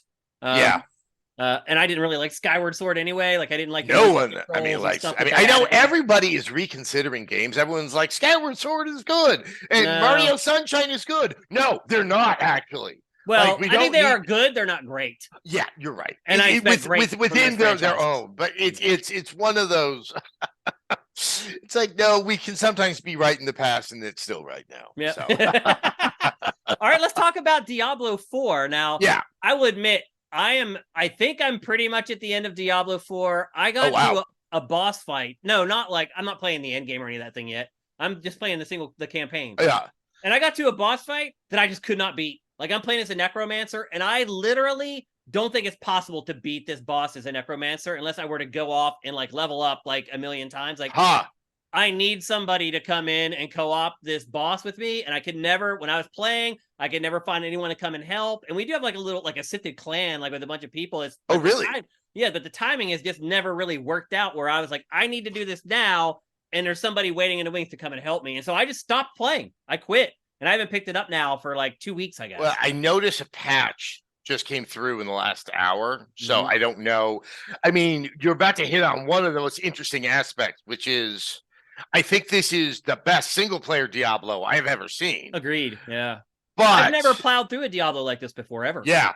Yeah. And that's the thing. I'm fascinated. This is one of those rare times I actually do wish I could review a game again because I don't know how to explain why this game is so good. I'm at a loss, but I know it's also very good. Polished as well. Like, it is so goddamn polished. It's gigantic, and it's just like fearless. Yeah. It is not a complex combat system. No. It is. And I did get bored too. I found it repetitive after a while, a little bit. But there's something satisfying there about is. This. Like you the dopamine hit every like 90 seconds. Yeah. Yeah, there's like where the camera is. It's an archaic presentation. Yeah. But it just everything clicks. Like the visuals, the audio. The rate at which I'm just getting a little reward, just seeing a little. But the reason I really wanted to bring this up is I never got to play much co-op, period, any game. Because you're always moving on to the next game. And just as normal people are starting to play something, I'm playing the next thing. Yep. And I really wanted to play co-op with this. But to your point, I struggle to find get people to come in and play. Yeah, because I like to play with friends. I don't like to play with strangers. I don't want to play with randoms either. But you can't really call in randoms in this. I don't think you can just call in random people to. I don't think you can either. But there's one person that I almost have people will just randomly join up. Like I'll be fighting somebody, some dude will show up and kill like one thing and run off. Yeah, yeah. But I've been playing with my 11-year-old godson, and this has made the game so much more fun than I could possibly imagine because. One, it becomes personal. Well, also, he's like he just got to the age where he can truly appreciate games. He's been playing them since he was young, but like he now gets into them, but he doesn't understand games writ large, right? And so he hasn't truly figured out what the whole gist of Diablo is, which is like it's all about loot, right? So when he gets a pice of loot that's better. He is so excited. Oh, he's still. So poor. It's like every 90 seconds, I hear this. Oh, I got to tell you, it's 134. I wish I could go back to being that way again. So much fun. It's like the way I described it to my wife is I'm like, imagine if I was 11 and I found a Playboy every 90 seconds. That's a good way to put it. And we work together. The other fun thing is he also has no concept of strategy, and he just runs. He runs through every door that's there. Is he a barbarian?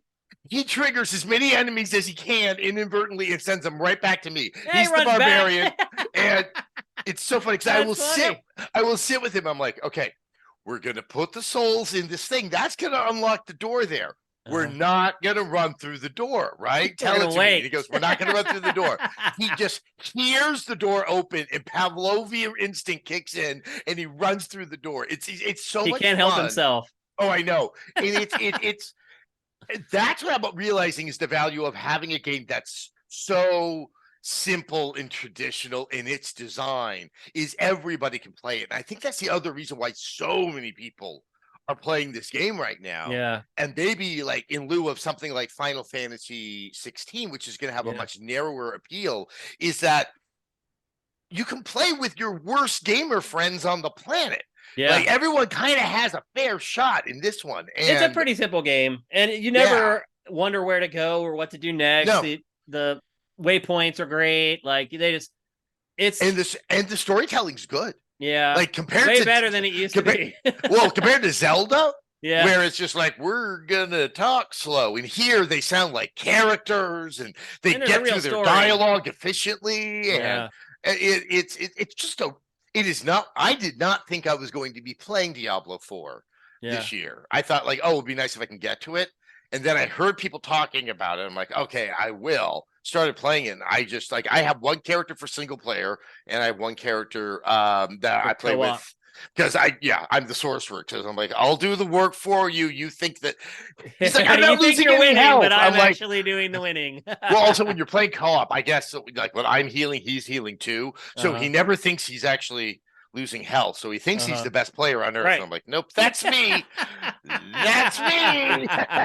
Yeah, but Godfather Adam isn't going to say that. I love it. I have an absolute blast. But yeah, it's also, in terms of playing two games at the same time, Diablo and Zelda kind of are really nice. I was doing that for a while. I like that week I was going back and forth between the two of them like every 3 hours. It was like, it was nice to get a reprieve from both of them at times, because Diablo if you try to grind through Diablo and you can't play for like 4 hours straight, it can grind you down. Like it is very much, because you don't get enough new attacks. It's like you're doing the same pattern over and over. You learn like how long it takes for everything to cool down. You know the exact order that you fire off all your attacks, so that by the time you get to the last one, the first one's, and you're ready to do the next one. It's like, if you do that for like hours straight, after a while, you're like, okay. And it was never, and that's why single player was never how you're supposed to play it, because you had to do it with friends and have a social aspect. So they're doing more right now that I can go much further solo play than I ever was able to with others. Also, tip of the hat to Rod Ferguson, who I know is aging right in pace with you and me. Playing this with the controller is such a joy, and I can't do mouse and keyboard anymore. Yeah, I know. And I really thought, oh God, will I be able to play it? Because I thought I had to do mouse and keyboard. Oh, I love it with the controller. Yeah. Well, plus sitting on the couch is great too. Yeah, that's instead of sitting in the computer chair. Well, that's great, Adam. Do you think you're going to go and try to give Final Fantasy XVI a go now that we've had a discussion? I think so. I mean, so my plan, I want to at least get Zelda done. Diablo, I'm just going to dip in and out of for God knows how long. Because the other fun thing about playing with an 11-year-old is I'm like, hey, what's your camp schedule? When can we play again? Yeah, it's really weird to try. Well, we can play. Yeah, we can play together. Like we need to friend up and we need to play. I can bring you in. Maybe I can beat this boss finally. I'm really low level. I'm still quite early on. I'm like 20, I think. Okay, I think I'm like 30 or something. I'm not that far away from you. Yeah. So I can carry you for a little bit. I just need a little bit of help. And I think maybe a sorcerer is exactly what I need to beat this boss. Maybe. We'll connect. Yeah. But definitely, I want to play Spider-Man again just for the story.